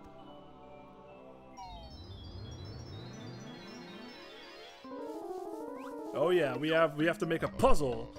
You must complete the image before you if you wish to travel to where it shows. Use the control stick to guide your hand. Press A to pick up a piece. Once a piece is held, it can be placed down by pressing A or return to the outside by pressing B. You only have a limited time to prove yourself. May Jiggy Wiggy grant you luck. So yeah, this is just basically a puzzle. Just make a puzzle, that's all you have to do, really. So, let's see, this one is over here or something? No. Over there? No. Over there. There we go.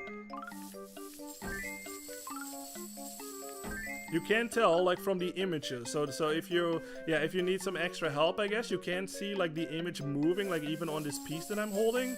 So you can tell, like, oh yeah, obviously we only have one spot left, but if later on when we have to unlock more levels, this is basically how we're going to unlock all the levels. Remember how in the original game you just had that painting, basically, and you just put in the jiggies and it just did it for you?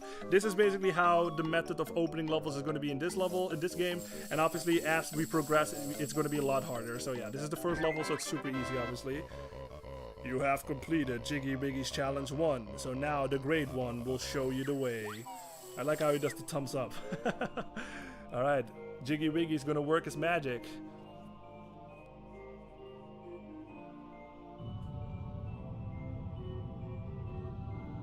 Kamehameha!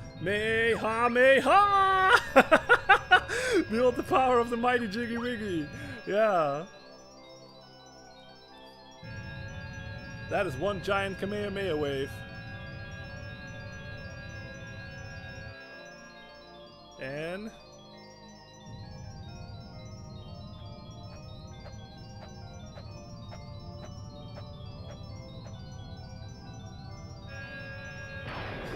and the Kamehameha wave hit. And it opened the door. Yeah. Alright. There it is. You do not have enough jiggies to attempt challenge 2. Come back later when you do. Nice rhyme. But yeah, so this is also something that you can do in Jiggy Wiggy's temple. There's like these fucking sign things like scattered everywhere basically. So if you need some extra help or something, let's just read this one, see what it says. When fortune smiles, here will be written the Jiggy secrets. Oh, I guess it's just like a thing for later. Oh, okay. Well, I guess it's not quite yet, but that will make sense a lot later. If you need extra help, you can just read those signs and it will give you tips and shit. Now, this is a bit of a secret, if I remember. Like, if you go behind Jiggy Wiggy, you can actually do this. Yep. You can totally fucking walk through this fucking wall over here. It's a fake fucking wall, basically. And you can go back here and... there's some more fucking secret stuff, basically. You can read some more tips. Let's see what this says. Have you looked on the roof on the Red Jinjo house? I have not, actually. So that is another thing that will help, that like little tips and tricks, like stuff that you can find. Witchy world is where fortune may smile upon you. And this one says... an egg container followed by jingling. Yeah, okay, so anyway, so yeah, that is something that it's a totally fucking secret thing, obviously. Like, it's not super obvious, but now you know about it. And you can tell on the bottom left, can you see it on the capture? Yeah, you can. That says that we need four jiggies in order to open the next world, basically. But obviously we don't have that, so we're going to the first world right now. Alright.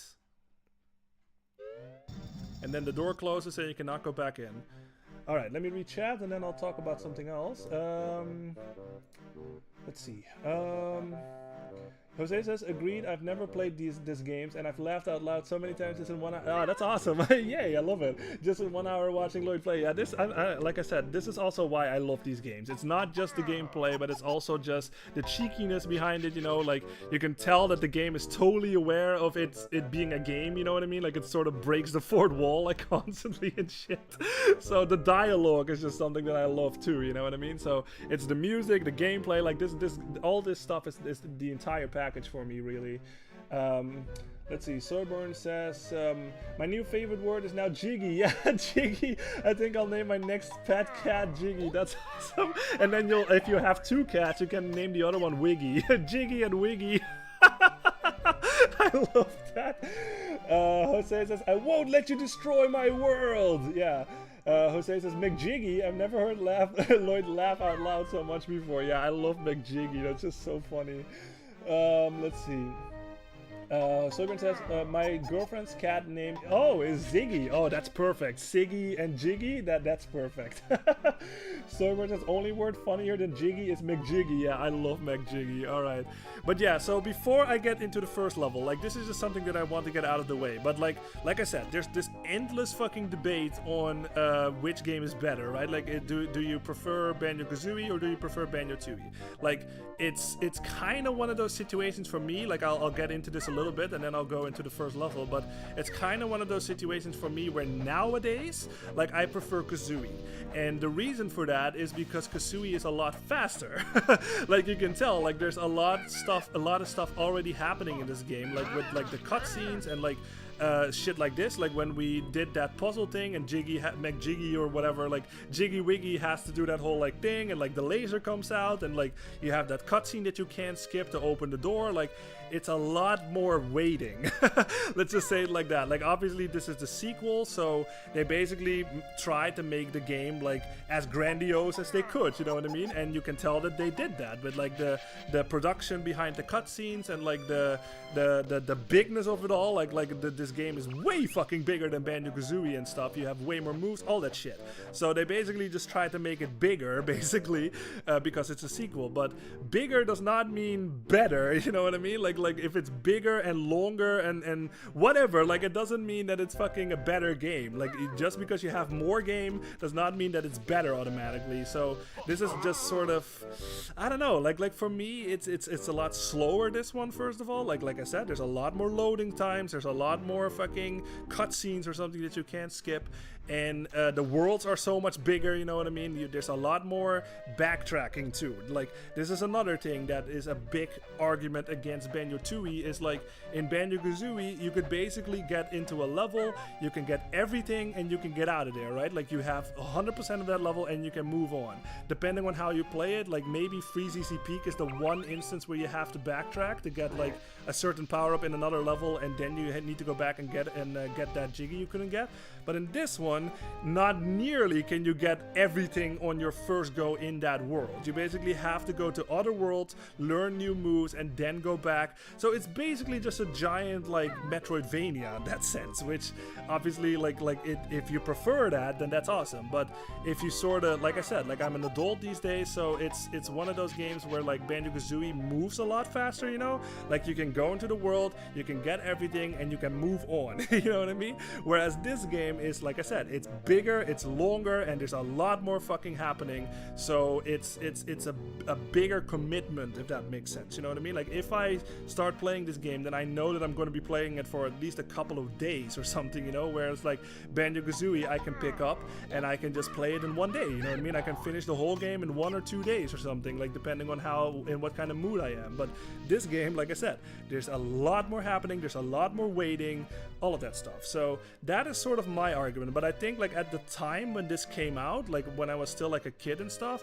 of course I fucking loved this, you know what I mean? Like this was everything that I wanted from a sequel. Like it was familiar yet fresh, like I said, but it had like bigger worlds, bigger, more moves, like everything was bigger basically. Like it was exactly what you wanted from a sequel. So of course we were super fucking excited and we loved this, you know what I mean, like when we played this. But it's just sort of like my opinion sort of shifted on it like as I got older, you know what I mean? Like if you ask me like do you pick Banjo-Kazooie or Banjo-Kazooie first, I will always say Kazooie because it's faster, it's yeah, like it's faster to play, and it's just like, I don't know, it's more direct or something, you know what I mean? You don't have to deal with all that cutscene and stuff. You just want to play a game, you can just skip that intro cutscene and you're in the game and you're good, you know what I mean? You can just go and you almost no interruptions, whereas in this game there's a lot of fucking interruptions. So don't get me wrong, I love this game, but if you ask me to prefer, which one do I prefer, it's absolutely Kazooie these days. So yeah, rant over. That was a bit of a longer rant than I intended, but I just had to get that out for now. Okay, let's see. Soyburn says, that sounds like a special item from McDonald's. Yeah. Would you like fries with your McJiggy? Yeah. I'll let you know when I'm done laughing. Yeah, exactly. Jose says, Soyburn only if it comes with a toy. Yeah. Soyburn says, I would eat a burger or sandwich that's bread is shaped like a golden puzzle piece. I would, you know, yeah, absolutely. That would be fucking cool. Jose says, now I want a burger. Someone get me that flying burger from Mega Man. Yeah, exactly. Soyburn says, no, Jose, that one is way too big. Even Homer Simpson can handle that. Yeah, Homer Simpson can handle anything. Alright, but yeah, we're going into the first world. This is gonna be... Oh yeah, this is Mayhem Temple. Now, this is the first fucking thing that we see if you get close to this thing. This is a warp pad. Find another one in this world and you'll be able to warp between them. So again, you guys, like I said, basically everything in this game is bigger compared to Banjo-Kazooie. So all of the levels are fucking huge compared to Banjo-Kazooie. You know how in Banjo-Kazooie it usually had like, it was very compact and it had like a thing in the middle and like around it was basically the level, right? Like that was basically a running team in Banjo-Kazooie. The worlds in this level are fucking huge, especially compared to like Banjo-Kazooie. So that's why they have these pads over here. So we're gonna find more of these and you can warp in between them so you don't have to walk everywhere basically. So yeah. Let's see. Jose says Homer Simpson doesn't have my appetite. Yeah. All right. So this is another thing that's gonna happen. Obviously, like I said, this is Grant Kirkhope at the helm. Every fucking level is gonna have their own track, and they're all fucking catchy as fuck, like they always are. So because we are in a new level, I'm just gonna be quiet for a little bit so y'all can listen to it, and then I'll start talking about some other like game mechanics.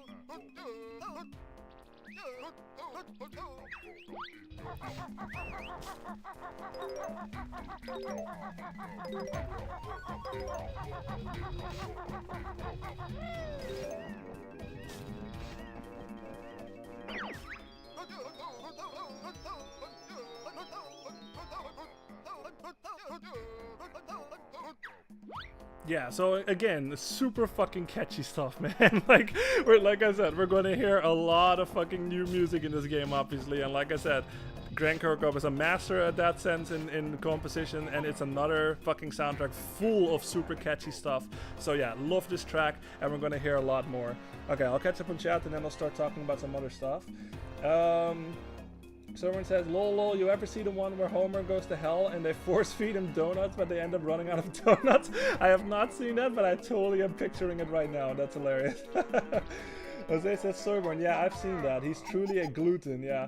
Serburn says, oh, did you guys see the Ocarina? Yeah, I did. The Ocarina of Time teaser thing? Yeah, I did. I was expecting it to be more epic. Maybe the next trailer will wow me, but I'm still kind of hyped. I hope it's good. Yeah, we'll see it, man. Like I've already sort of talked about it, I think, how I feel about it, but we'll see. It looks interesting, and of course I'm gonna get it. Like, it's of course. Like, Ocarina of Time was the one that started it all for me, you know? It made me the Zelda fan that I am today, so of course I'm gonna get it. It's just like, I don't know, like it's we already have a remake, so it's just kind of, I don't know. But anyway, I don't want to get too much into that.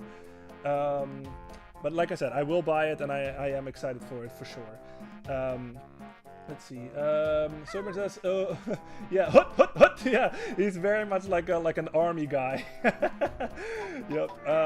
Jose says, Serburn, yeah, I saw it today. Now I'm tempted to try it after seeing Lloyd playing the old one. Yeah, I mean, I'm sure it's going to be good. Like, this is Nintendo at the time. Ocarina of Time was their biggest fucking game, I think, you know. So I'm sure they put their all into it and they didn't fuck it up. So yeah, absolutely recommend.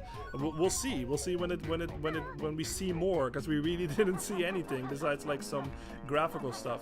But yeah, so something that maybe you've noticed in this game, and this is very fucking important, especially if you have played Banjo-Kazooie, because remember how in Banjo-Kazooie the notes, basically, like the notes were super fucking important in Banjo-Kazooie, and they are in this game too. But the thing that's great about this game is, remember how in Banjo-Kazooie, and I'm talking about the N64 version here, not like later releases, but the N60, the OG version, basically. Remember how every time when you get the notes in that one, every time when you die, you would lose all of the notes basically, and you would have to recollect like basically all of them again. Like it's not quite exactly that, but like if you know, you know. But like they had like a high score system happening basically in that game, where like every time when you reach like a new high score, that's like the note total that would stay basically with you. So every time when, let's say you get 2 notes or something and you leave the world, you take those 2 notes with you, but like if you go back into the level, all of the notes are back again, and if you collect like, let's say again 2 notes, it will not start counting until you go past that thing that you had. So as soon as you hit 3 notes, that's when it will start counting towards your total again basically. But every time when you died, all of your notes would like you would lose. Well, you wouldn't lose it, but that would be your score basically. So let's say you got 70 notes or something, you died, and that would be your score for that level basically. And if you would exit the level, you would have 70 notes, but it would only start counting if you reach like 71. But all of the notes that you already collected would be back, like basically like all of the notes when you die, all of the notes would be back, and you would have to collect the first 70 again before it starts counting again after you collect the 71, the 71st note. Now, the good thing in this game is that is a thing of the past. Thank fucking God. Every note that you collect this time, and maybe you've noticed it already, they're in bundles this time. They're not just separate notes. Every note that you collect, they're in like a little thing or whatever, and each of them contain 5 notes, and it stays forever. Once you get it, no worries if you die. Another thing that they changed, by the way, which I can talk about now, is this game does not have lives anymore. There's no way to get a game over in this game unless you hit save and quit, basically. So no worries about lives anymore. You can die as many times as you want. No fucking lives in this one. But every time, like I said, the notes, as soon as you collect it, it stays, and it also has 5 each, basically. So note collecting in this game, way fucking easier compared to Banjo-Kazooie, obviously. Compared to like, no, sorry, not compared, but like depending on how experienced a player you are, obviously. But like, this is a lot more beginner friendly in that sense. Let's just say it like that, where like every time when you collect a note, you get 5 of them each, and it stays. Like, so you don't have to worry about dying and recollecting all of the notes again. So that's a fucking godsend, man. So yeah. Okay, let me read chat and then I'll start talking about some other things. Someone says, yeah, Final Fantasy VII Remake and Ocarina of Time Remake, yeah, these are like the best games ever made. I have to get the remakes, yeah, even if I ultimately don't like them more than the original. Yeah, I mean, that's always the thing, like sort of with like Majora's Mask 3D and stuff, like I actually prefer the OG version. There's like one thing that I like better in the 3DS version. It's like that whole like time travel thing where you can go to like a specific hour instead of like half the day.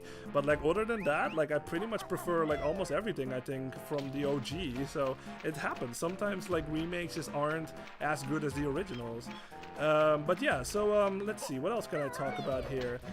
We still can swim like we did. Yeah, okay, so this is what I was talking about. So you can still hear the whistle. Like this one doesn't really whistle, but we heard it like later. So if you are looking for all of the Jinjos, basically, just listen to it, basically. Like they will whistle to you, and that means that you are close to one. So yeah, we can still, like we did in the previous game, we can still swim underwater. And yeah, you can tell the yellow ones have only 3 of them. So like I said, like each level will have a couple of Jinjos in the level. So if we go to like the totals or something over here, like it just shows what we have so far. Like we have already, look at that, we just did barely anything. Like each level still has 100 notes, so that stays the same from the previous level of a previous game.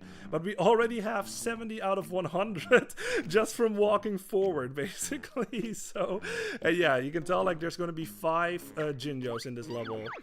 Alright, so yeah, so this is basically what that, yeah, we don't know his name quite yet. We're going to get introduced to him real soon. But this is basically what he was talking about. Every time when you activate one of these teleportation paths, you need at least 2, obviously, so you can warp in between them, basically. If I press B when you're standing on this little menu will pop up, and now you can pick whichever one you want to warp to. So I'm just going to warp over to that one. Because yeah, like I said, the levels are so much bigger this time, so this is just something that they almost had to do, you know, like to like cut back on like backtracking and stuff, because otherwise that would have been a nightmare if you couldn't do that. All right, but yeah, he was prompting us to get over to him, basically. So let's go see what this guy is about. Like, this is a new character in the series. Let's see what this guy is. So yeah, what that says on the bottom, that 25, that basically means the notes basically in this game, like remember how in the original game the notes served for like the doors and stuff, like in Gruntilda's lair to like progress to her lair. The notes in this game basically serve as like sort of currency, I guess, to talk to this guy. Like we basically need 25 notes and he will teach us a new thing. So let's talk to him. Here he is. Drill Sergeant Jamjosh reporting for duty, sir. Banjo, get a load of this, bozo. He looks like Bottles in uniform. Course I look like Bottles, you punk. He's my brother. How's the geek keeping anyhow? Not too good. Recently deceased at the hands of Grunty the Witch. Sorry to hear that, Fleaball. Did he go out fighting? Playing cards, actually. Typical! So you'll be wanting to learn some of my special moves to get even with the witch, huh? Not really. Bottles taught us loads in the last game. Bah! He only knew novice moves! You'll get nowhere without my advanced techniques! Sounds good to us, Jam Jars. Why not teach us a few now? Not that easy, punk! You've gotta prove your sorry selves first by collecting me a few notes. Come back if you can find enough. Hey, wait a minute. I see you've got enough notes for my first lesson. Listen and learn, you punks. Egg aim. What you need is an aiming sight. Hit the target, then you might. First person view by pressing up. Hit C to fire with accuracy. What the fuck was that? By the tough, huh? Looks like you need some rations. That'll be all. Dismissed. Yeah, so you can tell he's a drill sergeant basically. So every time when he teaches you new moves, he does that da da da da da da da. So and they do that little like rhyming thing. Like I just totally read it wrong, I guess. But like yeah, so yeah. Hey, what's up, Nathan? Nathan Do 64. How you doing? Are you using the CRT filter? Yeah, I do. I love that, but I never know what I prefer, to be honest. Love your banjo remixes. Thank you very much. I really appreciate it. Yeah, that was super fun. Like, oh my god, like you guys, like I said, like I have stated before, these games are some of my favorite games ever, right? So the fact that I was able to pull that off, to like play all of the songs on guitar and have like a complete soundtrack on my channel and shit, it means a lot to me, you know what I mean? Like it makes me so fucking happy that I was able to pull that off. Like every time when I was working on a banjo project, it just made me so fucking happy. So yeah, that was very nice. But thank you very much, Nathan. Have I seen you before in these game exchanges? I'm not sure, but thank you very much for being here. Really appreciate it. And yeah, hope you're doing well. Like yeah, we're playing Banjo-Tooie right now. We're gonna keep playing for a little over an hour, like an hour and 15 minutes long. And yeah, this is just gonna be the next thing for the next couple of streams, basically, because yeah, this is a big game. Obviously, like if you know, you know. This game is very big. I want to try to go for 100% too. So yeah, this is gonna be the thing for the next couple of weeks. But yeah, again, thank you very much, Nathan, for being here. And yeah, hope you're doing well. And we'll see how far we can get. Like this is the first world, and yeah. So this guy, like I said, like he is that is Jam Jars basically, and he is the brother of Bottles. So Bottles is the guy that got killed like in the opening cutscene, and he's going to be the one that will teach us all of the moves basically in this game. We're gonna obviously learn a lot of new fucking moves in this game, and what he just taught us is the egg aim move. So if you go into the first person view right there, this will happen. Like you can see this little like fucking rectangle thing, or how do you call it? A crosshair, I think is how you call it. And now we can actually fucking shoot eggs like everywhere. Like again, you guys, this is the sequel, and fucking like basically what we learned in Banjo-Kazooie, like this and stuff. Now we have an advanced variation on that. Now we can go here and we can fucking shoot eggs everywhere, just like this. We can go fucking like GoldenEye or something in this bitch. So yeah, that is our first move of the game basically that we learn. So yeah, that is just the thing. We're gonna see a lot of new moves in this game, and it's fucking, I love it. Like this is exactly, like I said, I know I repeat myself, but this is exactly what I like in sequels. Like it's familiar yet fresh. You know what I mean? Like it's not just the same game with like new levels or anything like that. Like there's a lot more to it, and a lot of creative ideas are happening. So yeah. Let's see. Jose says, why does everyone try to boss Banjo around? Yeah, it does happen. Oh, it's a hexagon. Okay, yeah, that's what it's called. Yeah, okay, so this thing, basically. So, yeah, this is basically where we can use it. Like these little, like, open mouth things or something. This is where you can use your new move, basically. You can shoot that thing with X, and this will happen. And again, this is another thing that I love about fucking these games, is the level design and the sound design behind it. Like, they could have easily just, like, done nothing or something, but you hear that little jingle, like this. Ba-ring! Or something, and that completely communicates to the player that they're doing something good. So just keep doing that on all of them, basically. Okay, that missed for some reason, that was weird. There we go. And because we had, oh yeah, I totally forgot. But because we got that, what is it called? The fucking glasses thing or something from one of Bottles' kits, we can actually fucking use that for this. We can fucking totally zoom in, just like this. And I can just like precision aim like even better, basically. So yeah, this is fucking amazing. So we have to shoot all of them, obviously. Now, obviously, I am playing this on a pro controller and stuff, so this is obviously like not the meant-to-be controller, like how it was programmed and stuff. So obviously, like if you're playing this like on authentic hardware or like with like an N64 controller, this thing is a lot easier to control because like every time when I sort of like move the stick around and I let go, it will snap back to the middle. Basically, that's how it works. So this is how it goes. See, so you notice how that thing like snaps back to the middle, but obviously because like this controller, the control stick is a lot 360 basically, whereas the N64 was basically like 8 directions and stuff. So it's a lot more, you know, like I'm not playing this on the what it was meant to be controller. So it is a little bit more difficult and like to like aim for like precision aiming and stuff, but I will do my best. Here we go, we got all of them. All right, and now the door opens. All right. What says this? Banjo, how dare you chuck those eggs? Yeah, he does chuck the eggs. All right, but yeah, let's go in. Let's go see what's up here, or in here. The treasure chamber. Look at this guy. What's up with you? It's terrible. I can't find Target Sand's favorite priceless relic, Tiggy. Tiggy. I think it may have been stolen. Tough luck. We don't care. Wow, Kazooie. Help Chief Flotus and find it, and I'll reward you with a jiggy.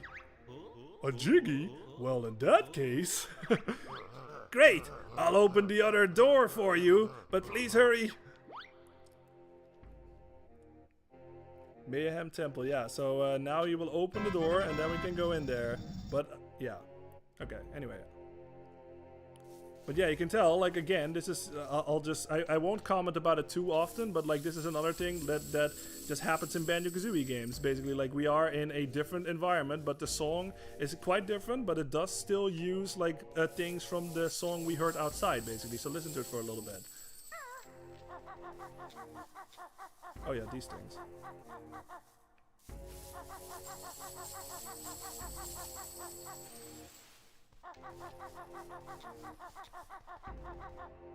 Yeah, pretty cool, right? Alright, but yeah, so this is basically what I was talking about earlier, where the Talon Trot, basically, like this move that I already demonstrated, this is where Kazooie like shines, basically, because stuff like this, basically, if you try to go up like with Banjo, look. Like his feet, like he has like not enough, like Kazooie just has better traction basically, so she can basically just go up this no problem. But even fucking this one, like, is too steep for Kazooie, like even she cannot get up there. So yeah, but this is another thing that you might recognize from the original Banjo-Kazooie. These are the empty honeycomb things. Collect enough of these and you will get more health basically, but it does work a little different in this one. Like, remember how in Banjo-Kazooie you had basically that ring of like empty honeycomb things, and every time when you collect 5 or 6, I forget what number it was, you would get like an extra like health piece basically. In this one, there's actually a central like thing that you go to into the hub world basically, and that's where you sort of like use your things, like these things, and then the character like will help you out. So you can collect them like this, and now it just says we have one, and this is, oh yeah, Jam just gonna explain. This is an extra honeycomb piece. Okay, that's it. So yeah, that's what that is, but that will make a lot more sense later. Let's see.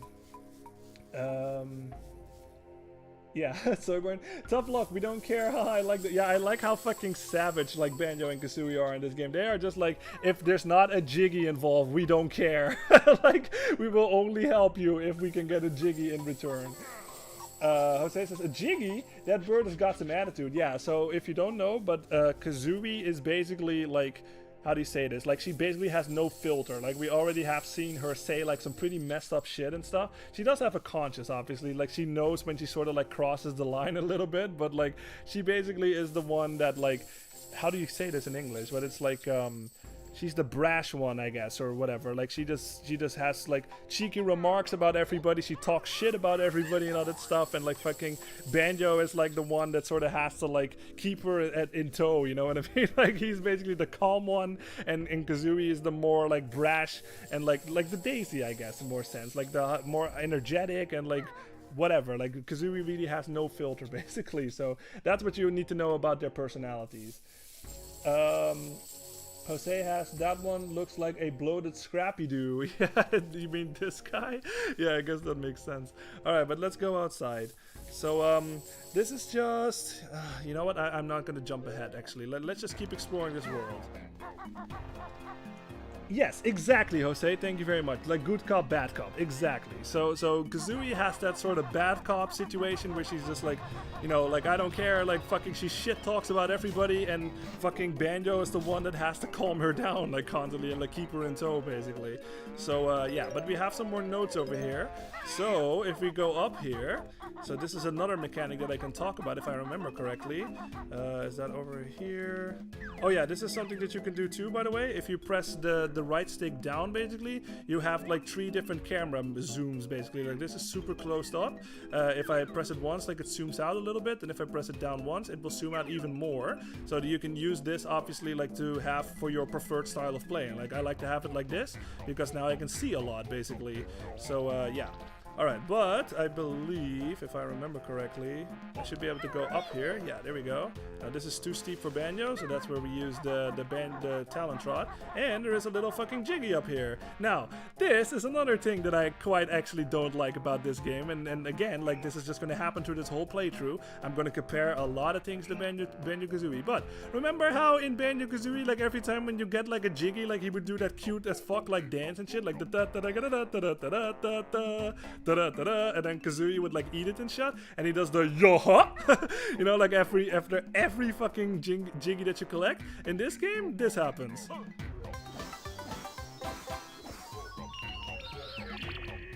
That's it. No dance. What the fuck is that, man? Like, it's just like, how can you take away that fucking cuteness? So, it's a minor thing, obviously. Like, it's not a big deal at all, but I'm just, like, sort of over-exaggerating and stuff, obviously. But, like, it's, oh, yeah. Nice one, punk! Treble clefs are worth a mighty 20 notes. So, yeah, that was a thing. That's also going to be a thing, like, in each level, basically. There are treble clefs, basically, and they are not worth 5, but they are worth 20 notes. So, I think we already have, like, all of the notes in this level. Yeah, we do. So just like that, there's a lot. Yeah, you can tell. This is the same as Banjo-Kazooie 2. Like each level has 10 Jiggies, just like in the original Banjo-Kazooie. And like I said, it has 100 notes, so that's the same. And you can totally tell on this screen what all your totals are right now. So if you are going for 100%, this is obviously an excellent way to like figure out like what stuff you don't have yet. So yeah. But again, like how can they take away the dance, man? Like that is fucking. I always look forward to that, but it is what it is. It's not in this one. Jose says, yeah, they gave up that 5. I'll consider them like the 2 from Rush. Oh yeah, from Rush Hour. Yeah, that makes a lot of sense. Yeah, that's a really good comparison. Like Chris Tucker and Jackie Chan. Yeah, that's exactly. That's a great comparison. All right, but yeah, there's gonna be another. There's another Jinjo over here. Let's just grab him. And because this is the white one, so I got lucky actually, because like I said, the colors in this game are randomized. Like, not their locations, but the colors are randomized.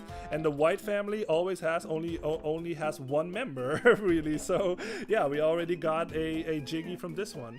Don't worry about it, it only shows us because we have all of them, basically. But I just got lucky with my RNG over here, I guess. Phew, I am grateful for your help. I thought I'd never find my way home. Take this Jiggy for your trouble.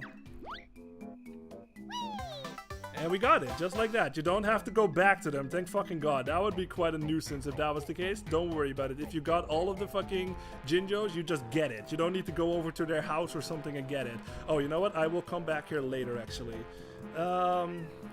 Yeah, because this is the thing, like I said, like obviously I'm not a speedrunner or anything like that. Like I have played this game like multiple times in my life, and I'm trying to go about it a bit efficiency, but like I said, like I'm sort of just improvising like as I play this, so I'm just trying my best to like sort of do this as efficiently as I can. You can just roll into this guy. Now this is something different too. This is a new thing. If you collect this thing, this will happen. You've collected a skill stop honeycomb. Press B to stop your energy bar as close to the top as possible. So this is a thing where you can totally screw yourself. Like you can tell like the meter is going up basically. If I mistime it and I have only 1 health or something, like I totally only have 1 health. So be very careful with your timing, obviously. So that thing is excellent if you have like super low health. Again, like death really doesn't mean a whole lot in this game, but still. So yeah, that is an excellent thing if you are low on health and you want like all of your health back. But be careful with your timing because you can also totally screw yourself. Like if you have full health and you hit B Z when it only has 1 pack of health, you only have 1 pack of health. So you totally fucking screwed yourself. Alright, we have more than enough, obviously. We have all the notes already. We only need 30 for this one. So let's learn it on the move. Regal Blaster. Here's a move that's a load of fun. Now use Kazooie as a handheld gun. Z fires X both high and low. Target and stem pull in, you can go. That'll be all. Dismissed. Alright, so I think that's implied. Like, I think, like, the British say the Z, like, a Z or something. So I think sometimes they write the rhyme, like, compared to that. So I'm gonna try to, like, every time when I sing that, like, I'm just gonna try to say Z instead of Z. To, like, see if, like, the rhyme, like, lines up. I think, anyway. I think that's the situation here. But yeah, we have a new move right now. So we actually can't use this, like, in the field. There's only gonna be specific areas where you can use this. Like, this is Target Sans, like, temple, basically. So if you go in here, this will happen.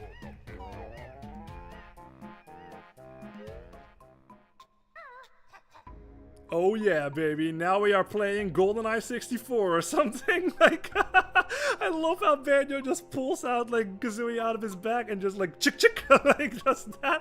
Like, Kazooie just totally serves as a gun. Like, you can just move around like this. If I press the Z trigger, or, like, the L trigger, because I'm playing this on the Switch, this will happen. Yeah, Kazooie is the gun, basically. So, yeah, this is just the thing. Like, I guess, like, Rare obviously is also the creator of the GoldenEye game and Perfect Dark and stuff. And I guess, like, first-person shooters were, like, hot or something at the time, because they totally fucking implemented that in a Banjo-Kazooie game. So, yeah, so this is all you can do. You can just move around like this. You can use your right stick, basically, to, like, move up and down like this. I like how it's inverted, so that's good. So down is up and up is down. That is something that I prefer usually, like, I think, at least with stuff like this, or planes, like planes especially. But yeah, like, anyway, you can do that, and the right stick will also let you strafe left and right, just like this. So this is another situation where you have to get used to, like, this control scheme, because this is obviously a lot of information that you have to deal with. But luckily they don't have any enemies around here or something, so you can just, like, mess around here for a little bit, get used to the controls, and then you're good. Now this is another thing where you need this move, basically. Like, if I went in here before we learned this move, like, somebody would talk to us and we would be like, you need a certain move, so get the fuck out, basically, and learn that move and then come back. But we have the move, so we can go in here now. Let's see. Jose says, I like the design of the temple area. It has an Aztec look. Yeah, absolutely. It is awesome.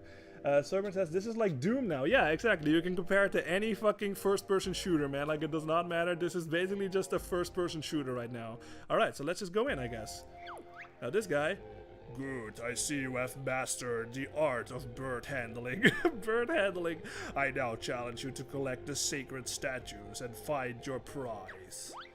Alright, we're going in. This is going to be Target Sans Temple. Now, and this is also a thing. This is something that was also not in the original game. This game actually had multiplayer options. Like, this was one of the things in the multiplayer. Very much like I never played GoldenEye, like, growing up. Like, I played it later in my life. But this was another thing that was sort of hot at the time. Like, the multiplayer thing, like, on the N64. And in GoldenEye, I think you had basically the exact same thing as what this game does in the multiplayer. Where every player, like, you can play this with four people at once.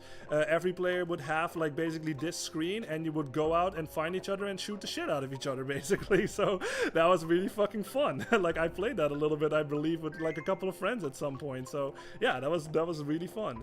That was just a thing. And then later you had, we're gonna see some other things, and I'll talk about it too, like, if I remember correctly, like, that also was, like, used for multiplayer. But yeah, the name of the game in this thing is we basically have to find, like, these little green statues, basically, and if we collect enough, we will get a prize.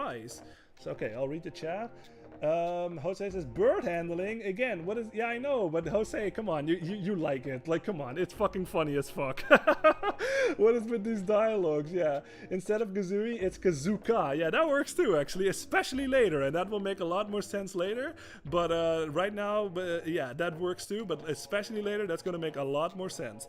But if also, like, these, like, signs over here, this will help you a lot, obviously, too, because this is a new control scheme. So there's a lot more mechanics that you have to deal with. But if you have trouble, this thing will help you out. It says, Look out for door panels in the walls and press A when standing in front of one to open it. So what he basically means by that is these things. You can tell like it looks totally fucking out of place. We already saw one over here as well. So yeah, just stand in front of it, press the A button, boom, and it just opens up. So luckily, obviously I have played this game before, so I knew that already. But obviously if this is your first time playing, you don't know about shit like that, so now you know. So yeah. So that is basically the name of the game here. We just have to look for these green statue things. Now, because obviously this is a new song again, so I'm just gonna let y'all listen to it for a little bit while I collect these things. Let me read chat fast and then I'll do that. Yeah, Kazuka, yeah, I like that too. Jose says, you're right, Lloyd, I do enjoy the dialogue, but I'm amazed they got away with so much of it. Yes, like I said, like how this went under the radar for Nintendo, especially because this is a kids game. It's Nintendo, you know, like it's a very much like, how do you say that? Catered towards kids, you know, playing their games and stuff. How most of this stuff went under the radar, we will never know, but I fucking love that it didn't, or like that it did, I should say, like, because now we have this. It's amazing. I fucking love it. Like, it just makes me, still to this day, like, I just laugh about it out loud. It's just fucking funny. All right, anyway, but I'll listen to this music for a little bit while I collect some more of this these statues. Whoa.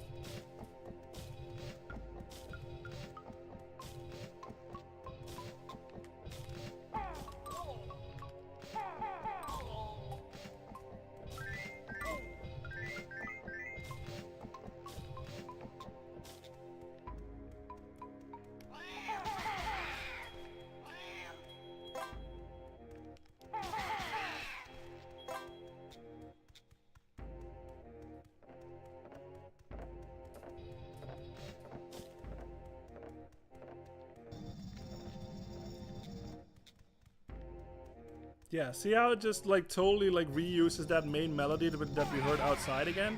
Like that's just gonna be a thing through this game, man. That's just how Grant Kirkhope likes to do things, basically. It's just like make like little variations depending on like, not bad, mortal. 10 statues gains you entry to my slightly sacred chamber.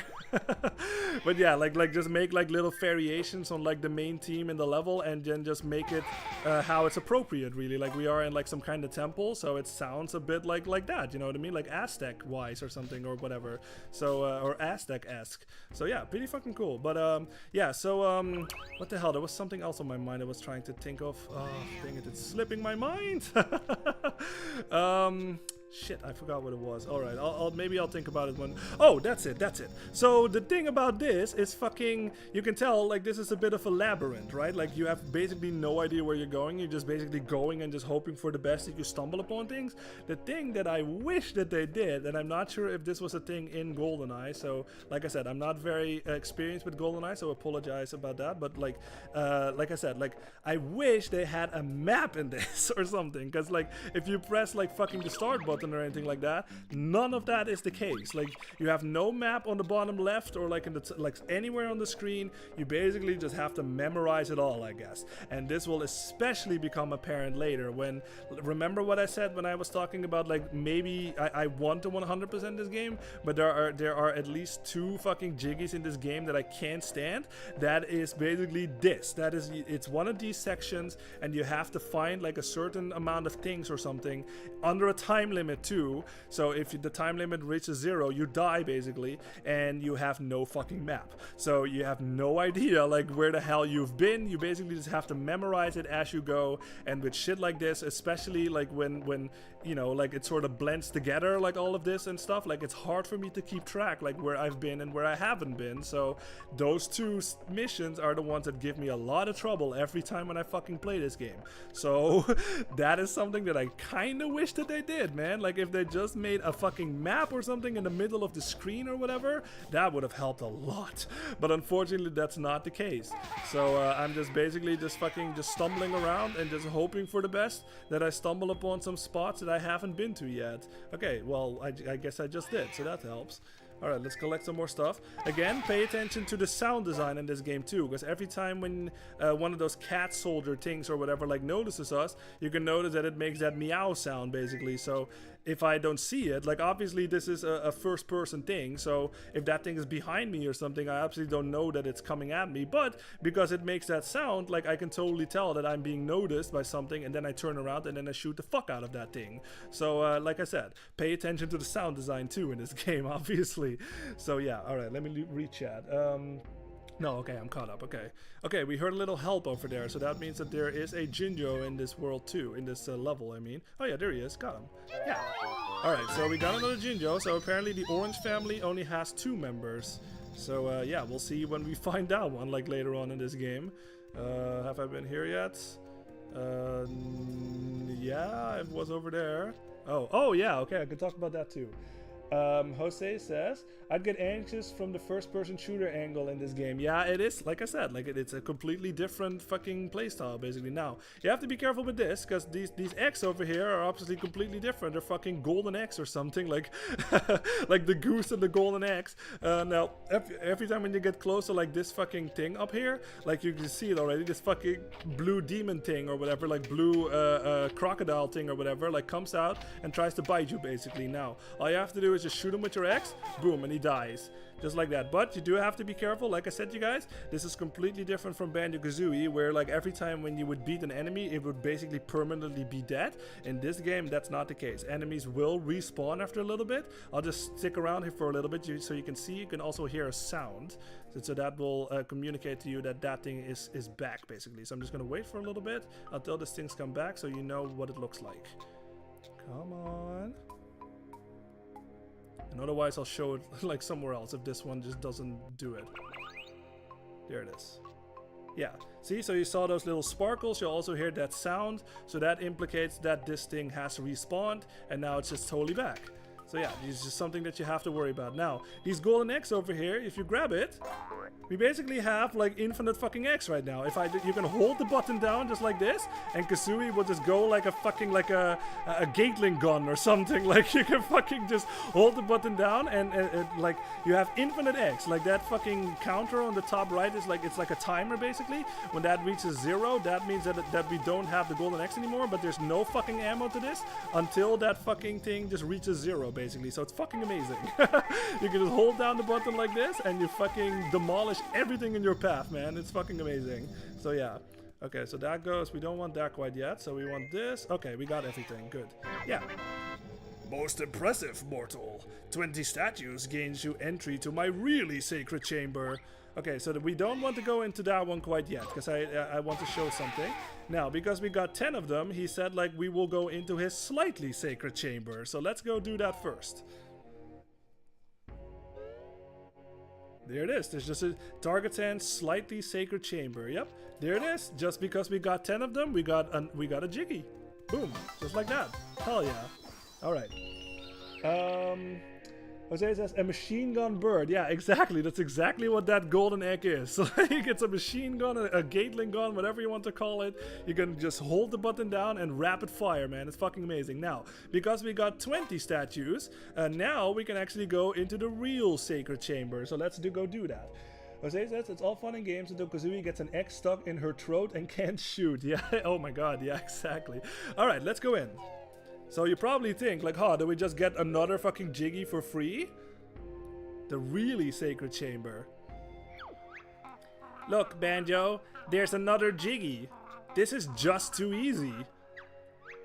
Yup, we'll have the game finished in no time. But of course it's not that easy. This is another thing that this game introduces. Oh yeah, we have fucking boss fights. Halt, mortal. Thought you'd get another Jiggy that easily, huh? Oh yeah, this is Target Sand, despotic, dizzy totem god. I am Target Sand, mighty Mayan god of target shooting. Prepare to meet thy dart-ridden doom.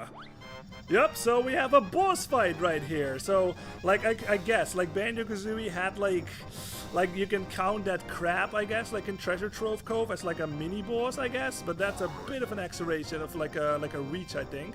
But yeah, this game has boss fights. Every fucking level is gonna have a dedicated boss fight to it. So yeah, pretty fucking cool. Now, what you have to do for this fight, as you can tell, like, he has, like, little targets, like, on his thing, basically.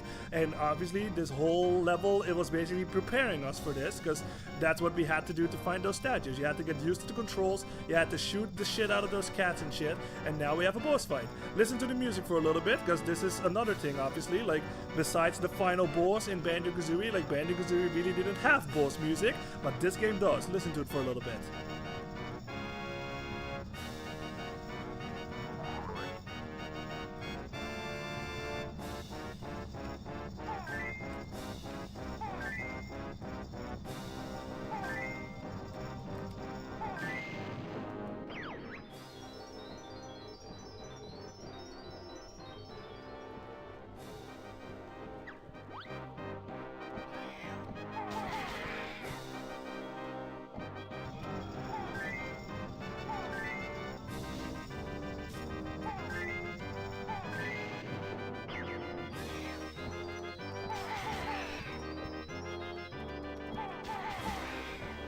Yeah, isn't that fucking awesome?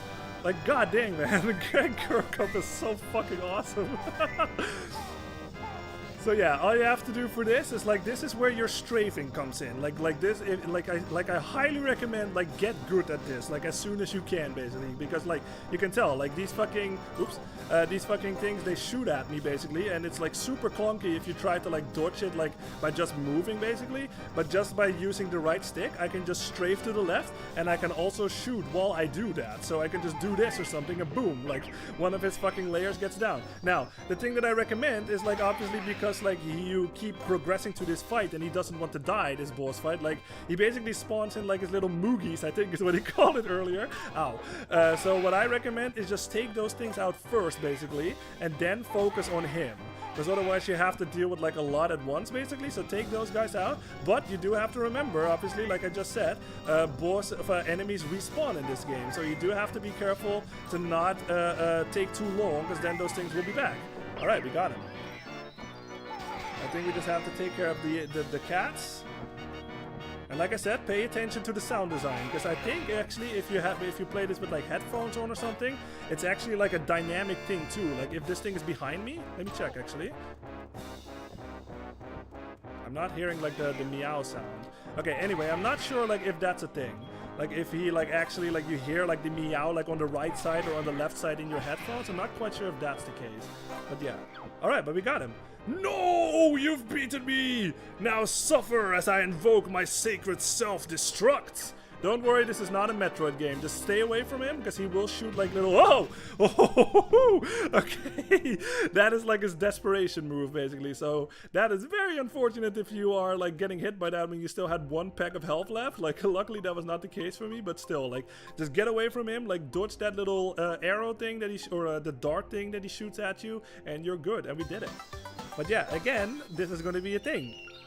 Again, this is the sequel, so of course they make sure that it's not the complete same thing from the original game. Now we have boss fights. Each level is going to have one.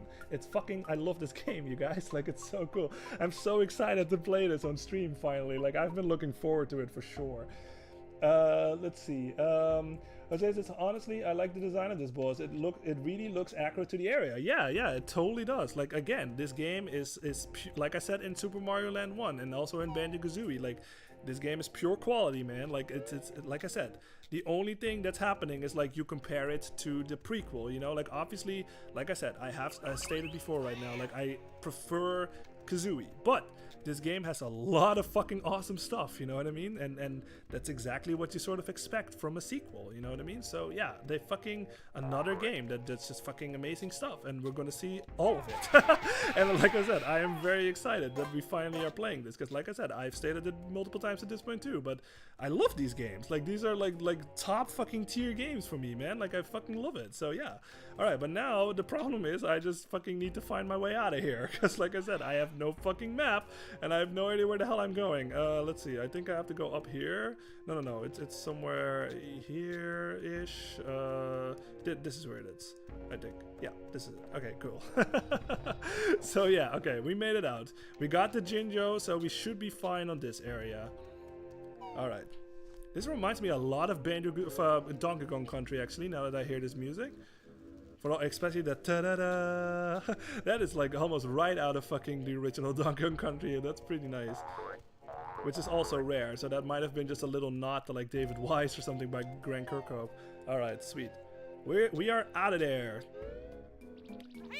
And then he just puts her back into the backpack. Like I said, that sort of Breagle like gun thing, like that's what Kazooie is. Kazooie is a Breagle. Like I actually think I looked it up at some point because I was curious. Is that like an actual like bird species? And as far as I can tell, that's not a thing. That's not real. But her species is a Breagle, I guess. But yeah, the gun thing is like a situational thing. You can't just pull that up. You know what? And I just thought of this. But if you have played Donkey Kong 64, which I think was after this game, not before, then there you totally can just pull up your gun like whenever you want to. So yeah, that is quite interesting to think about actually. But yeah, like I said, you can't just pull up your gun in this game. That is only in specific areas. So yeah, let me think about this. What we can do, okay, so this is something that I forgot to talk about. So this guy, sorry, that's gonna happen a lot. Like I'm playing this obviously on a control stick right now, and if you know your N64 controller, like it did not have a second control stick. Like the C, it was the C buttons, not the C stick. You know what I mean? So you actually had like 4 dedicated buttons to the C maneuver. Basically, it was like an up, left, down, and right situation. But because I'm playing this on a control stick, like I'm just trying to like do this basically, but just like by accident, or no, I'm just trying to like rotate the camera, but by accident I just like do this. So that's just gonna happen a lot probably. But yeah, anyway, what I was trying to say is like this fucking prick over here, like obviously when you get near him, he tries to shoot you with like his dart things basically. But if you fucking shoot that little diamond on his head, just like this, like let me fucking angle it up, boom, just like that, you fucking stun him for a little bit. He doesn't quite die or anything like that, but he does fucking, you can tell like he's not shooting at me right now. So if you want to sort of like temporarily like get rid of this guy, just fucking hit that diamond on its face and he will fucking leave you alone basically. So yeah, alright, but we're going in here. You may have noticed this is something that they also brought back from Banjo-Kazooie. This is fucking Mumbo's skull again. So let's go in and let's see what he's up to. Jose says, I just thought she was a red ostrich. Yeah, that could also work. But she, yeah, in the game, she's a Breagle apparently. Now, this is also a new thing. Let's collect this thing and see what it is. You've got a Globo. They're supposed to have magical powers. Okay, so yeah, that is something completely new. We have one of them right now. Let's go see what Mumbo is doing. We can already hear some snoring happening. Oh yeah, there he is. He's fucking sleeping. Let's talk to him. I like how his feathers moved. Ah, Bear and Bird here at last. Mumbo best shaman in game, so build new skull. Mumbo also want to help, but must find me magic creature. We've got a Globo. Must give magic creature to Mumbo if want help. Want Mumbo's help? So this is another thing. Remember how in the original Banjo-Kazooie you basically had those Ikombokums? Like I know it's not the official name, but I just call them Ikombokums. But they're basically called like Mumbo tokens, I think is what their official name is. But remember how that was a thing? That is not a thing in this game anymore. No more Mumbo tokens in this game. All you need is one of those Globo things that we just collected, and Mumbo will be able to help us. So let's press yes. And you might think, like, what? Is he just gonna transform us into something again? Sure, we need the help. We need all the help we can get. Throw it in Mumbo's back thing. But this is not Banjo-Kazooie. This is Banjo-Tooie. Oh yeah. Ah, Mumbo get to be hero at last. Press B to see mighty shaman set stick. Return me to my chair when want to be bear and bird again. We can control Mumbo. Yeah, look at this. Look how fucking awesome this is. Like, this is, so, again, you guys, like, you have to remember, like, I was fucking, what, like 7 or 8 or something when this game came out. And I was already fucking, I loved Banjo-Kazooie. Like, that was basically an instant, you know, like, classic in my eyes, you know? Like, I fucking loved it. And then when this game came out and now I can control Mumbo, it's just like, holy fuck, like, that blew my mind, you know? Like, we can totally fucking play as Mumbo right now. Whereas in the previous game, all he did was transform Banjo into different forms basically, but now we have total fucking control over him. It's fucking awesome. So yeah, like he said, if you press the B button, he will do this basically.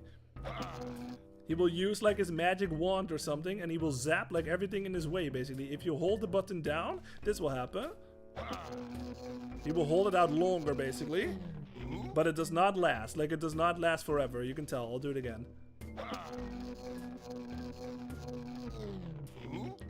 Just like that. So yeah, that's basically all he does for now, but yeah, you can also jump. Like, obviously he does not have Kazooie in his back or anything like that, so you only have this singular jump. That's all you have. But there is a gimmick to him, and we're gonna go over there right now.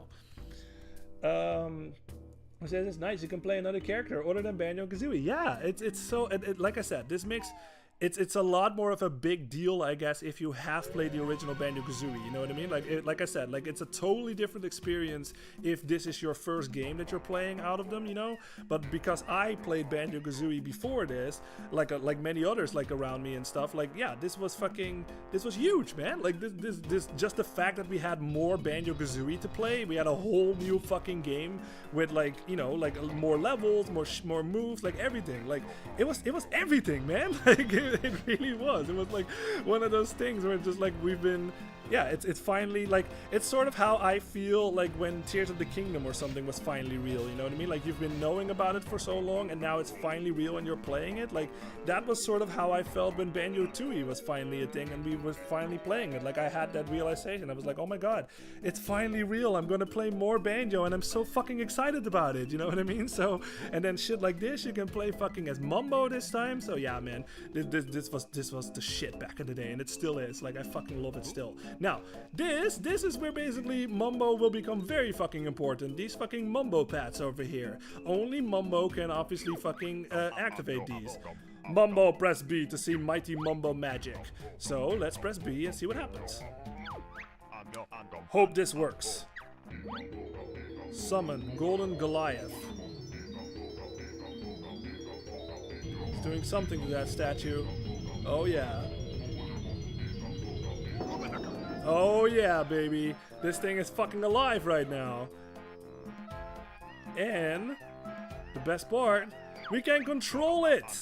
Mumbo magic make Golden Goliath rise. Magic only lasts short time. To control me again, return statue to its base and press B. Yeah, we can fucking control this thing. Like, we can't do it forever. Like, there's a time limit on the top there. But look, we can fucking just walk everywhere with this thing. And fucking if I press B or something, boom, he just fucking kicks. So, this fucking thing that gave you fucking shit, we can just fucking do this. Fuck you! Get fucked! It's so awesome. So yeah, and this fucking boulder over here, no problem for this thing. Fuck you! Just like that. So yeah, it's fucking amazing. So this fucking door over here, this is basically where you need him. So you can kick it open just like this. Boom! Just like that. You kick that door open and now Banjo and Kazooie can go in there basically. So let's just go over there because there's one more thing I can do. There's two more things actually. So we're probably going to have to do this twice because I was lingering around for too long. But yeah, this is just, look, I mean, guys, come on. Like, I gush about this game so much. Like, there's just so much fucking creative shit happening in this game, you know? I fucking love it. Alright, so we can kick this one open too. Boom, just like that. Okay, I'm just gonna let the timer run out while I read the chat. Jose says he finally said the thing. Yeah, I guess I did, but I got excited, man. Like, this was fucking, like I said, this is awesome. Like, I fucking love this game. Mumbo magic run out. Don't worry about it. Like, you can have another chance. You can just fucking, you can basically do this forever. You just have to activate the panel again. And again, this is another thing that I have to say, but you can't skip this, you know what I mean? So this is another thing compared to Banjo-Kazooie, where Banjo-Kazooie is a lot faster. But like obviously you have to sit through this like every time. Like it's the little things that sort of add up, you know what I mean? Like sort of to like the wait time, quote unquote, like how the hell you want to say it. But yeah, so there's one more thing we can do actually, because this door is obviously big enough for us to like get in there. So let's just go in there and see what's up. Because we can actually get something here. Now, if we go to the left over here, oh yeah, by the way, you can also fucking just totally, yeah, you can tell this thing is scared out of his mind. You can just, it's like a fucking mice or something. Fuck you. Like, I was the mice before, you were the cat, now I am the cat and you are the mice. Or the mouse, I mean. Here we go. Alright, you can get that. Because that is something that I think only this Goliath team can get, because this stuff that we're walking through right now is basically like a swamp. And Kazooie, yeah, you can tell, you see that little monster over there? Kazooie and Banjo cannot like traverse this swamp basically, because that thing will eat them basically. Don't worry about it, you won't die in one hit or anything like that, but you can fucking tell. Oh, you know what? I have time to do this actually. Let's just kick this open. We can also kick this open. Fuck you! Yeah. I love it so much. Oh my god, alright. Kick this thing. Boom! Fuck you! There we go. Alright, let's just wait until the timer runs out. But yeah, that is something that you can do, because obviously that fucking Jiggy up there is like way too high, I think, for Banjo and Kazooie to reach. And yeah, also the swamp is something that they can't traverse. So that's something we can do, and now we got another Jiggy. Alright, but let's go back. That is basically all that we can do with Mumbo in this level. So in that sense, Mumbo is very situational, right? Because like he can hold his own in that stuff, but like he's very much like find the panel, activate whatever it is, and then just switch back to Banjo-Kazooie, you know what I mean? So you also can't leave the world or anything like that. Like if you try to leave the world with Mumbo, he will not allow you to do that. So it's not like you can just like switch to Mumbo and just play the whole game with him or something. Like he's very much like an asset, I guess, to like what Banjo and Kazooie's adventure is. Like he just helps them out basically. That's really all he does. So yeah, you jump back on the chair, and then you are in control of Banjo and Kazooie again. Let's see. Jose says, I can see why you love this game so much. Ah, that's great, Lloyd. Now I want to try it. Yeah, I mean, like, it depends on, like, what your preferred style of game is, you know? Like my preferred style is platformers and, like, stuff like this, you know what I mean? Like collectathons or something, that's just... Or adventure games, like the Zelda stuff. So, this is totally in my street, but, like, if shit like this is in your street, like, it's not gonna get any better than these two, man. Like, Banjo-Kazooie and Banjo-Tooie are top-tier fucking games when it comes to, like, the 3D collectathon. You know, so highly fucking recommend these games, man. Like I cannot recommend them enough. Like it's like I said, it depends on what your forte is, but if you like this style of game, like highly recommend this, man. Like fucking yeah, absolutely. All right, you know what? Yeah, I can do that actually. Let's just yeah, because we haven't done that yet. So remember when we went over to that dude that was like, I lost like target stands like a statue or something? We can totally fucking, now that we've smashed that rock open basically, we have access to this flight pad over here. There's also a Jinjo. Oh, it's the yellow one again. Wow, weird. So that will give us another Jiggy, won't it?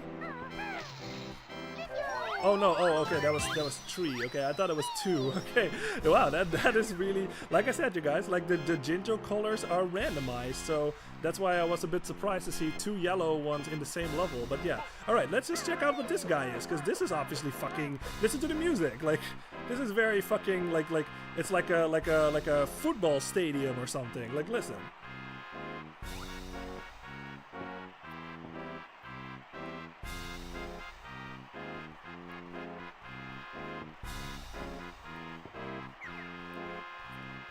Okay, let's talk to this guy. He's obviously very fucking menacing looking. Let's see what he says. Stop right there. What do you want?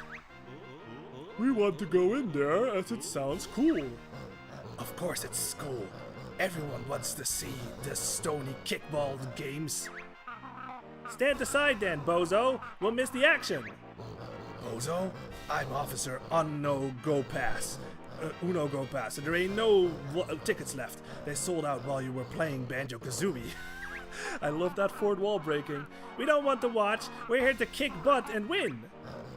Nice try, but I'm afraid you can't. The games are only open to stonies. Oh, go on, please. Nope. How about a bribe? How dare you? This is a respectable organization. Get lost, both of you. Yeah, so he will not let us in. He will only let like stonies in, basically. And that, like, obviously you're probably wondering, what the fuck is a stony? We're gonna see that fast. Like, I want to have that in this stream. We have a half hour left. Let's talk to him again. I've already told you to. There's no tickets left, and only stonies can play. Hardly fair, numbskull. Yeah, so we can't go in there quite yet, but we will later.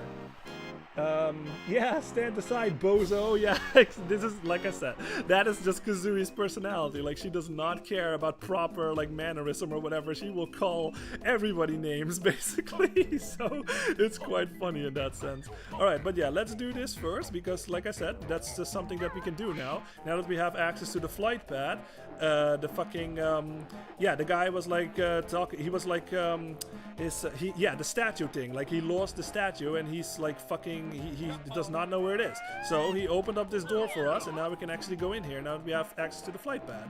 So let's do that. There's another page right there. Let's actually go to my totals, because it should be on my total screen now. Yeah, see, so this is going to be all of the totals that we can find in this level. We still have one more move we can learn. We have one more Jinjo to find. We have 6 more Jiggies to find, 2 more empty honeycombs, 2 more pages, and 1 more Globo. And then on the bottom right there, that says how long you've been playing this level. So that is excellent for like speedrunners or something. Like, especially like when this was first coming out and you did not have that like speedrunning timer thing, I think. So this was like excellent back then for those that wanted to get like a fast, like a super fast time on these levels. All right, but yeah, let's go in here.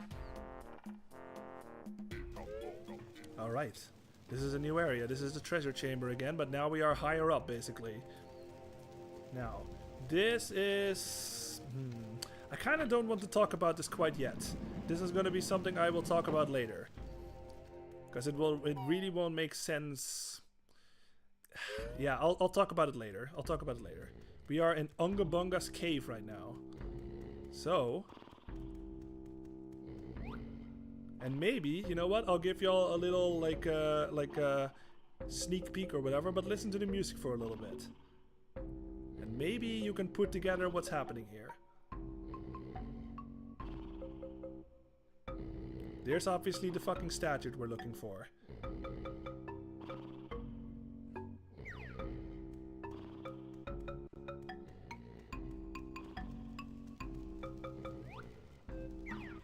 Okay, anyway, I'm not gonna talk about it quite yet, but maybe you've put something together here, but like with this music is your only clue. But yeah, I'm not gonna talk about that quite yet, that will be for another stream. But what we have to do here is this guy is obviously the culprit of stealing like the statue thing. Now, this is something that is totally not how you're supposed to do it, but this is how I did it as a kid. Now, what you have to do here is, let me just show you actually. Like if you just try to like fucking, you can tell like this fucking graphic on the floor, it's supposed to be straw. Like obviously this is the N64, you know, so it's a flat like JPEG picture basically, but this is supposed to be straw, and like if you walk over it, like you make sound obviously. Now obviously you can tell from the snoring, and I think he had a bubble on him too or something, like very cartoony way of to like communicate. No, I guess not, but yeah, he's snoring, so that dude over there is sleeping right now, and we have to basically sneak over there to get that statue. Now the thing is, if you fucking walk over this, like run over it I should say, this will happen. Yeah, you heard that little sound, and he will wake up. Huh? Get out of Unga's cave. So he will wake up and he will basically fucking boot you out of there, basically. So we're going back in, because that's obviously what we're not supposed to do. But I will read your message in a little bit until I get this. What you can do in this game, and this is something that I did not know as a kid. So I will show you like how I did it and how you're supposed to do it. This is how you're supposed to do it. If you slightly fucking tilt the stick forward, this will happen. Banjo will basically, depending on how hard you press in the stick, that depends on how hard Banjo will move basically. So if I slightly fucking tilt the stick up, he will basically do this. Like he will just basically tiptoe like forward basically. If I push it a bit in more, like he will just do like a slow walk basically, just like this. And if I push it all the way, he will start running. Now, what you're supposed to do is you're supposed to like tiptoe over this stuff, and he will not hear you. Look, if I just slightly fucking tilt it up. Wait, what? Maybe I just pushed it up a little too hard then. Hold on. I know that works. Like, I know it. Maybe I just was like, this stick is obviously a lot more sensitive than like the N64 one. Let me try that one more time. Because I know that's how you're supposed to do it, right? Hold on. Let me try that again. Okay, let me try that again. Here we go. Just gonna center the camera a bit better. Come on, I need it to be like over there, man. Okay, there we go. It's very, very, very fucking safe. There we go.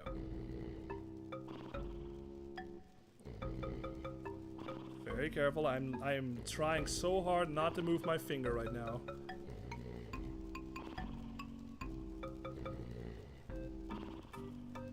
There we go. And now that we made it over the straw, now you can just walk freely. Now, like I said, that's how you're supposed to do it. I'm just gonna get like a scene on accident, on purpose here, and then I'll show you how I did it as a kid. Alright, so we got scene.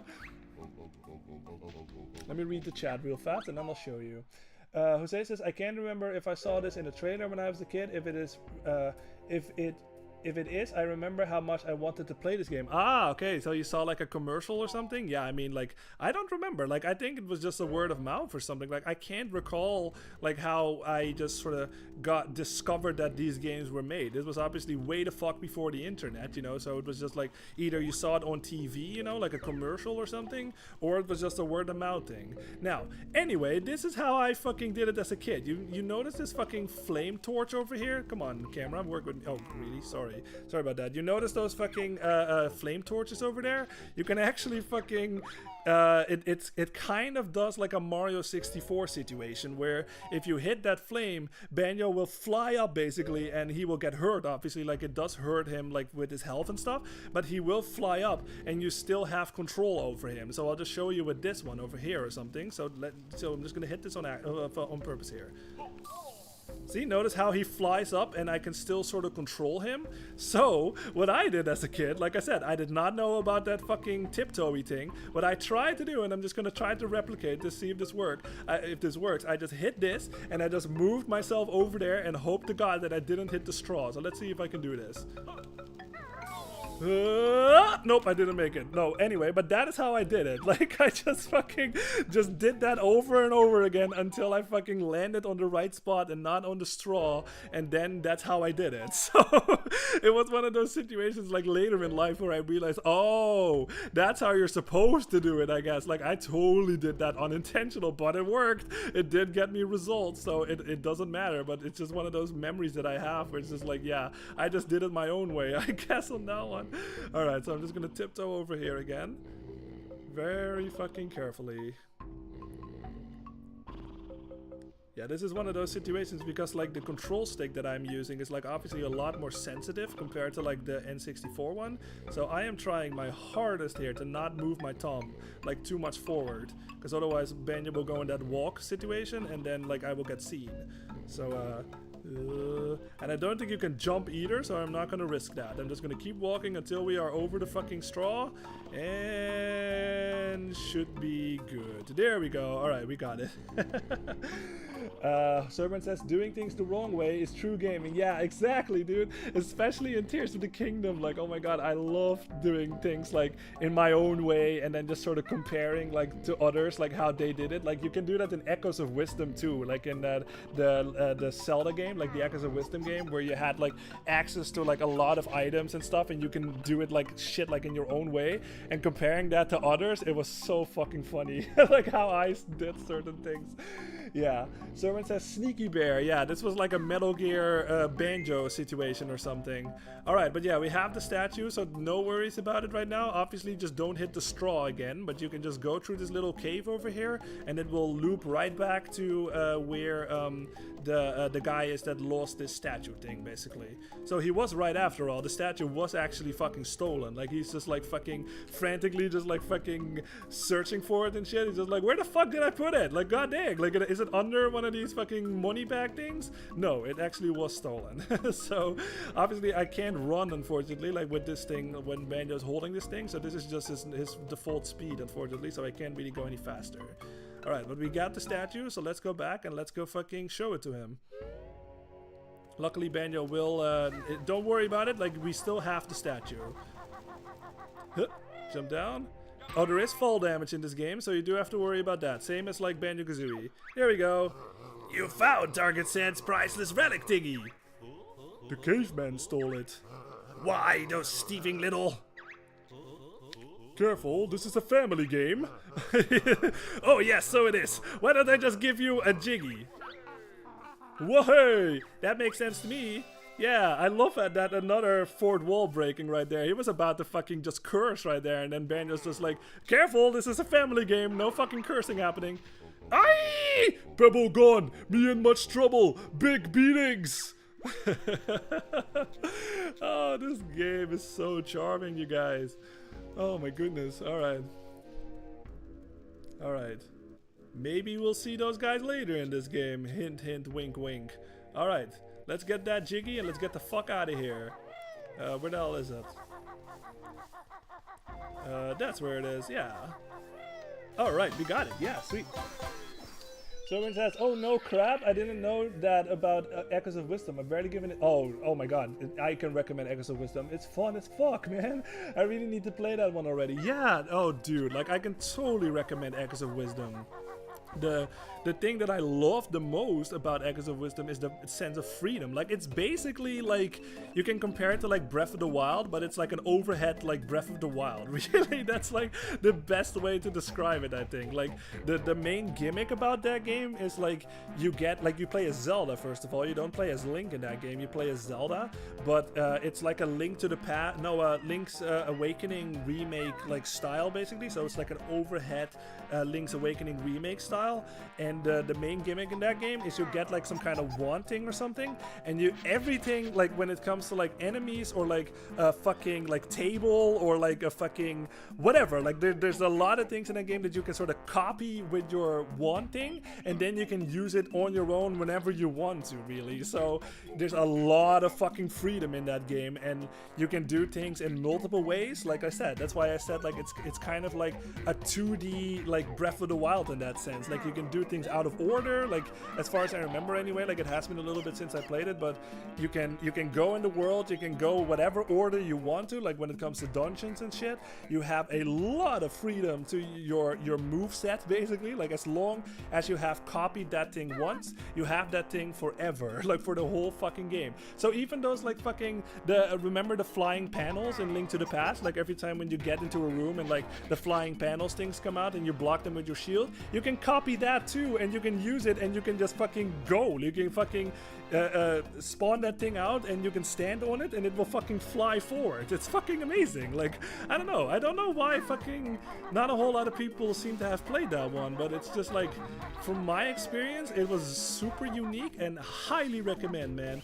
Fucking get or play Echoes of Wisdom. It is very unique, and there's, like I said, there's something that I love about that sense of freedom that you get, you know? Because especially at the time, like a friend of mine like was playing it also, and every time when we hung out, like we would like compare like how we did things, basically, and he did things completely different from how I did it, and that just gets conversations happening, you know? So it's just one of those games too. It's fucking amazing. Alright, but we have 16 minutes left, so there has something that I want to show that on the stream before we stop this stream and play this next week. But yeah, that's not going to be this thing, but I will make that my priority. But this is going to be the last move that we will learn in this game. So let's talk to our friend Jam Jars over here. Grip grab. Listen up to what you're told. On the edges you can now hold. Move along with the greatest of ease. Button B to attack what you please. That'll be all. Dismissed. Alright, so yeah, now we can do like a Metroid Fusion impression or something. Remember like these fucking ledges that we saw in the original Banjo-Kazooie? Not a thing. Now that we've learned the grip grab, this will happen whenever we get close to an edge. Boom! He grabs onto the fucking ledge. That's it. Super fucking simple, but effective. So you can hold on to the fucking ledge now. You can move left and right, just like Mario Sunshine or something, if you want to compare it to something. Obviously, this was before Mario Sunshine, but yeah, like I said, if you want to compare it to something, you can hold on to an edge like this, and you can or a ledge, whatever. You can hold on to that. If you press the A button, Banjo will climb up. Just like that. Boom. So now we can reach higher areas, basically, now that we have the grip grab. So yeah, pretty fucking cool. I heard a cat, so fuck you. There we go. Alright. So everyone says, nice. Yeah, I need to get on that one. Yeah, man, highly recommend. For all those that have not played X of Wisdom, I mean, I can highly recommend it. It's fun as fuck. But I've been playing the Zelda... Oh, yeah, I've been playing the Zelda 2 Enhanced mod, yeah. Beat it once, but there's apparently this whole... Yes, this whole other island you can go to in the second quest, so I recommend do it. Do it. Like, I played both, like I said. Like, basically, I played that whole game, like, in 2 days, and I did the New Game Plus, and I highly recommend doing it, because there's actually a whole new boss that you're gonna fight and shit. So if you like it enough, obviously if you don't like it enough, you don't have to do it, but I fucking loved it, so I felt the need to do it, and I thought it was very much worth it. So yeah. But okay, so I want to talk about this thing, because you may have noticed this thing. If you get close to it, fucking this creature comes out. You can. It's not an enemy, actually. You can talk to him, so let's talk to him. Let's see what he says. Nano Baku Kwagi Quiz Niga Nip Xolifop Ni. Sorry, I didn't quite catch that. So, this thing actually speaks a language that we cannot understand right now. So, you can talk to him all you want, but Banjo is just like, what the fuck? I have no idea what you're saying. So, this will make sense in a little bit. I will go over there fast, but I will talk about this again, because like I said... Oh, and I think this sign will actually tell you about it. Warning! Trespassers in the quicksand are liable to be eaten. Yeah, so obviously, like, I have like 1 health, I think. So, oh no, I had all my health. So this is that thing that I was talking about. Like, you can go over there with the Goliath, but if you go in here with Banjo and Kazooie, this will happen. Yeah, that fucking monster that's hiding in there, it will fucking eat you and it will spit you out and you will lose a life, basically. So, yeah, that's something you can't do right now. Okay, I will rechat and then I will move. Servant says, I want to 100% in on both. Yeah, nice. On both playthroughs, so we'll check it out. Hell yeah, love it, love it. Yeah, exactly, Jose. What language was that? Yeah, that was the Stony language, I guess. And it will make a lot more sense when I actually get over to that hut that we are seeing right there. So let's activate this teleportation thing. So now we can teleport over here whenever we are on another teleportation pad. Now this thing, this is going to be another fucking mechanic in this game. There's another globo over here. You may have already noticed, but on that title screen or that total screen, it said that there are 2 globos in this level. So you're probably wondering, what do you need to like fucking repay Mumbo or something every time when you go back? Not the case. You pay, it's the same as the Mumbo tokens in that sense. You pay Mumbo once basically with that globo, and you can go back there whenever you want to, and you can switch back to him. So no worries about that. But we have a second globo happening here. So you're probably wondering, what the hell is the second globo for? Well, that's what this hut is for. Let's go in.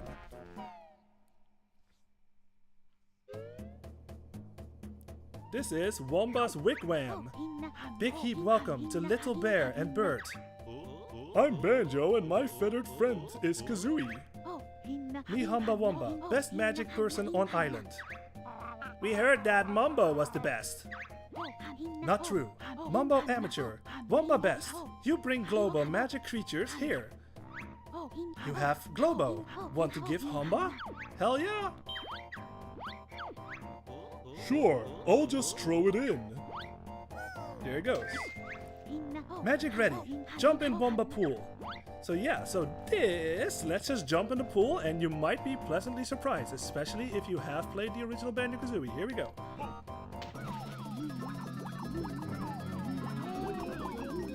Boom! Oh yeah, baby, we are not fucking Banjo-Kazooie anymore, we are fucking... Womba called this Stony. Use control stick to move and press B for big heap bars attack. Jump back in Womba pool when want to be bear and Bert again. So yeah, this is like Humba Wumba is basically like what Mumbo did in the original game. Like she's gonna be the one that's gonna transform us into different fucking forms. Like look at this, we're just totally a fucking like stony guy, and we have fucking like we still have our yellow pants and our fucking backpack. So I think that's super fucking cute. But yeah, so that's the main you know mechanic that you're gonna see like through this whole game basically. Like I don't think does every level have her? I'm not quite sure on that one, but yeah, most levels have like Humba Wumba and Mumbo Jumbo basically, and Humba Wumba is the one that's gonna transform us into different forms, just like what Mumbo did in Banjo-Kazooie, if you remember that. So yeah, if we just press the B button right now, this is what he will do. He will basically tackle like something in front of him or something. So if we go outside or something and we saw that fucking rotten cat, let's fucking pay him a visit. The Jade Snake Grove. So where's that fucking cat? There he is. We can do this. Fuck you! Just like that. Now, you were probably wondering what the hell was up with that fucking language. Now that we are fucking Estonian ourselves, we can actually fucking understand their language. Under the strong rocks, you will find many surprises. So this is how you're supposed to like communicate with these things basically. Is like you have to turn into Estonian yourself, and then all of a sudden you just know their language, I guess. Like, I have no idea how the hell that works, but yeah, that is just the thing that we can do. So let's just go back to this guy or something and let's see what he said. Because the last time we could not make any fucking sense what he said, but let's see what he says now. Hello. Only the giant gold man can cross this quicksand to get the jiggy. Yeah, so that is your tip basically, that only the giant gold man can cross this quicksand and get that jiggy over there. So yeah, pretty fucking cool. Yeah, rock bear, lol, what the fuck? Yeah, exactly. Look at this thing. Look how it walks. It's like a it's like Mr. Game & Watch or something. Like, love it. I said that Lloyd destroyed that cat. Yeah, we sure did. Like that cat was a prick. All right, but yeah, so we're not gonna mess around with this for a little bit because we can't do that right now. But since we only have 9 minutes left for the stream, I kind of just want to transform back and do something else because there's something close by that we can do. Oh, it's not this actually. I just wanted to go back to Humba Wumba. Where's she at? There she is. All right, let's go back and let's transform back into Banjo and Kazooie. Dun, dun, dun, dun, dun. All right. Same as Mumbo Jumbo, you give her the Globo once, and you have this one unlocked permanently. Basically, you don't have to worry about like giving her more Globos because you can't. This Wumba magic not need oh okay, she will tell us right here. Yeah, a bear change for free. Yeah, exactly. You don't need to bring her another Globo like that once and you're good basically. All right, but let's go. There's another area we can explore, and yeah, it's probably gonna be enough, and then we'll be at 3 hours, and then I'm gonna call the stream for tonight. Alright, so we already opened up this door over here. I will talk about that in a little bit later. Like, that's not going to happen in this stream because it will not make sense right now. So I will talk about it when it will make sense. But we can go up here, and now that we have the grip grab, we actually can fucking do this. Because this is another area we can reach without the grip grab. Now, this is another fucking thing that I totally did out of, like, not how you're supposed to do it as a kid. Because, you can tell, this is basically the same fucking situation, like, as we were on with that caveman thing. Like, this fucking snake is sleeping over here, and there's a jiggy, obviously, clearly right there. And, fucking, if I just try to walk over to it, this will happen. Yep, you will make sound, and it will wake up. Thought you'd steal Slumber's gold while he slept, did you? Well, yes, to be honest. But I heard you coming, clumsy bear. Oh. Yeah, so you can go near him all you want, like he will not fucking spit it out. You can shoot like X at him or something, he will not spit out that fucking jiggy. So you just leave and he will spit it out. Splendid. They seem to have gone. Must get some more sleep. So yeah, this is another fucking thing that I totally did how you're not supposed to do it. I forget exactly how I did it, but I think you can cheese this a little bit. Like, remember how in the original Banjo-Kazooie you had the ground pound move? And again, this is the sequel. You have all of the moves from Banjo-Kazooie. So this is how you do the ground pound. You just jump into the air and you hit the, in my case, the L trigger, but if this is on the N64 controller, you hit the Z trigger, and this will happen. happen. Just like that. Like Kazooie will come out of the backpack and she will slam the ground with her beak basically. And you can tell that Banjo sort of, as soon as he hits the ground, like he sort of flies up a little bit. So I think what I did, and maybe I did something else later because you do get another move. I think I did something akin to this. Ooh, see how close I got? So that is totally obviously not how you're supposed to do it. Like, it's the same fucking situation as the caveman thing, where you just like, you wait for that thing to spit it out, and then you slightly tilt up the fucking control stick like this. Banjo will fucking tiptoe forward, and this thing will not hear you. So that's how you're supposed to get it. Now, I'm gonna try this one more time just because I want to. Let me see if I can do this unintentionally. Because this is how I did it as a kid. Because again, I did not know about that tiptoeing thing. So, or at least like, maybe I knew about it, but I did not put it together that you can use that to like fucking not get hurt by this thing, you know? So I just didn't know about it. So I just, I just like figured out on my own, like in my own like weird ways, I guess, how to get this. Let me see if I can do this. Oh yeah, I got it. Yeah, it worked. Hell yeah. Awesome. So wow, I'm very happy that I was able to replicate that from my childhood. So that's amazing. All right, so that's obviously not how you're supposed to do it. So you can do it that way. Just make a long jump like that. Just use your double jump floaty thing, this one, just as late as you can, and then before you hit the ground, use the fucking ground bound move, and Banjo will go up slightly, I guess. And like for some reason you can fucking make it, like even without like that tiptoey thing. Just do this, do that, and then do that, and just like I demonstrated, I got it. So yeah, I'm very happy with that one. Oh man. Jose says that voice sounds toxic. Yeah, it sure does, because it's a snake. It's a toxic snake. So it fits. Alright. But yeah, there's another thing we can get. We have 4 minutes left. Okay, so let's just keep exploring this for a little bit, because we can go over here. There we go. And there's another fucking page we can get. Yeah, this is something that you can do if you want to let go of this this ledge, basically. Just press the Z or the L trigger, depending on what system you're playing this on, and Banjo will let go, just like that. Alright. Jose says, the excitement in Lloyd's voice, I've never heard him have so much fun until now. Yeah, I know, man, Jose, but it's just like, God, this game just makes me so fucking happy. You know, like, it's just one of these games that just fucking fills me up with fucking joy. Alright, we have 4 minutes left. What else can I do in like 4 minutes? Oh yeah, oh, I know what I can do. I totally know what I can do. Alright, so let's go back to the beginning. Because this is, like I said, this is why these teleportation paths are fucking excellent. You can just use that and you are right the fuck back, and it doesn't even take that long. Like, see how fucking quick that was? It's not like a 10-hour fucking loading zone or whatever. Like, that just took like 5 seconds or something, and we are right back at the start of the level. So yeah, alright. But there is something else that we can do, and that's going to be the last thing for the stream tonight. So if we make it all the way, I guess I should have just walked over to Mumbo's thing, actually, now that I think about it, but this works too. If we go over here, we're gonna climb back up to that bridge. Remember where we got that white Jinjo, basically? Like, there was another thing we could do, but I did not go there because we did not have the grip grab quite yet. But now that we do, we can do 2 things at once, really. So, there's this fucking friendly fella over here. There's like a little cow lady over here. Let's talk to her. And obviously there's a lot of fucking buzzing happening. Look at all these fucking flies everywhere. It's very annoying, so let's talk to her. Look at the state of poor Mafina's field. This plague of filthy flies is scoffing my crops. Oh dear, how can we help? Get rid of the pesky flies, of course. Say your prayers, flies.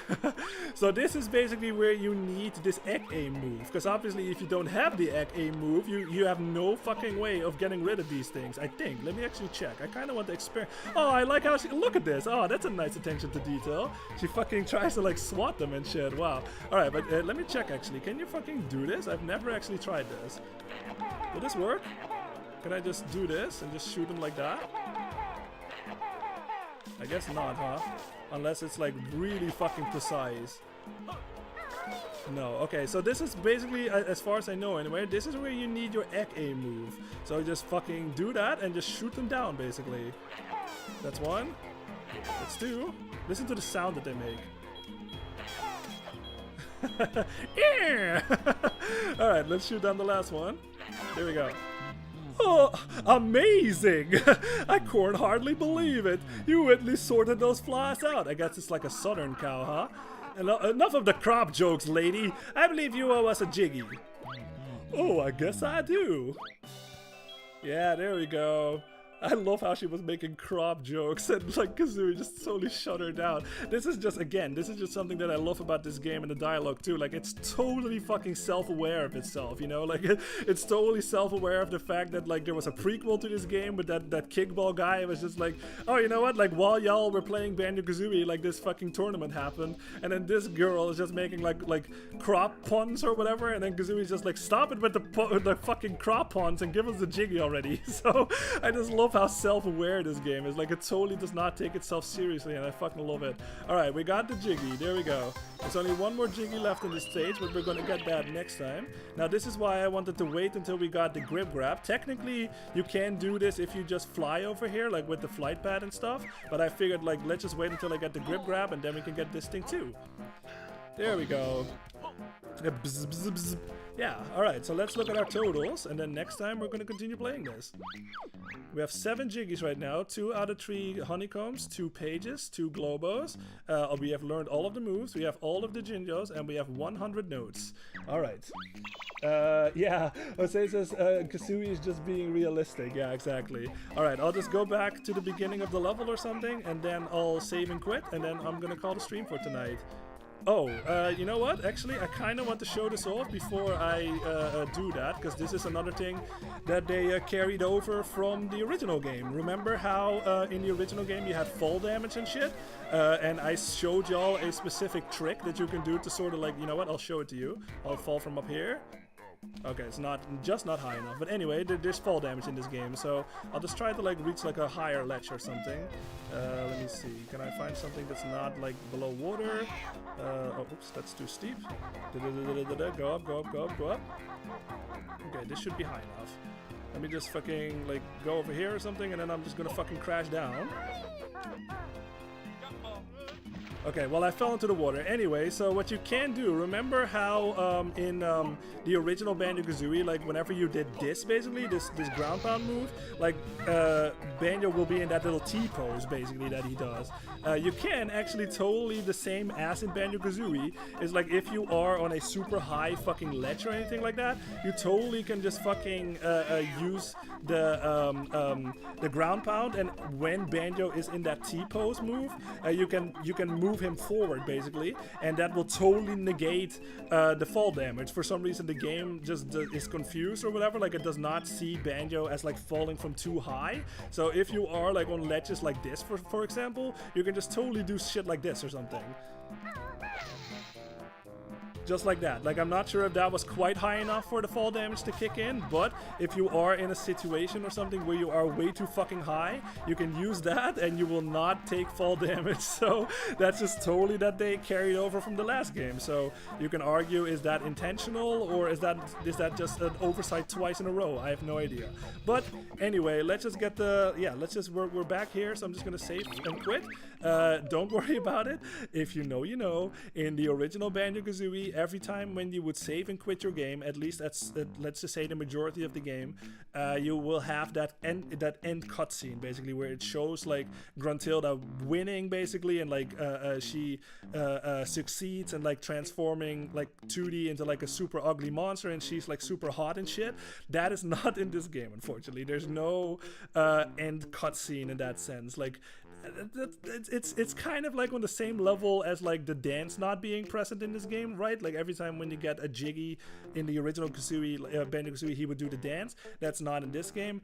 The end cutscene is also not in this game, so it's not a big deal obviously, but it is a bummer, you know what I mean? Because it was such a unique and funny thing, you know? But just if you hit save and quit, nothing will really happen. You just hear like the little bring, like that means you saved, and if I press yes, then I will quit the game, and it just says game over. That's it. No end cutscene on this one, unfortunately. It still has the same music, and you have that, like that is also from the original game, but no end cutscene on this one, unfortunately. Alright, you guys, but that was yeah, that's gonna be the stream for tonight.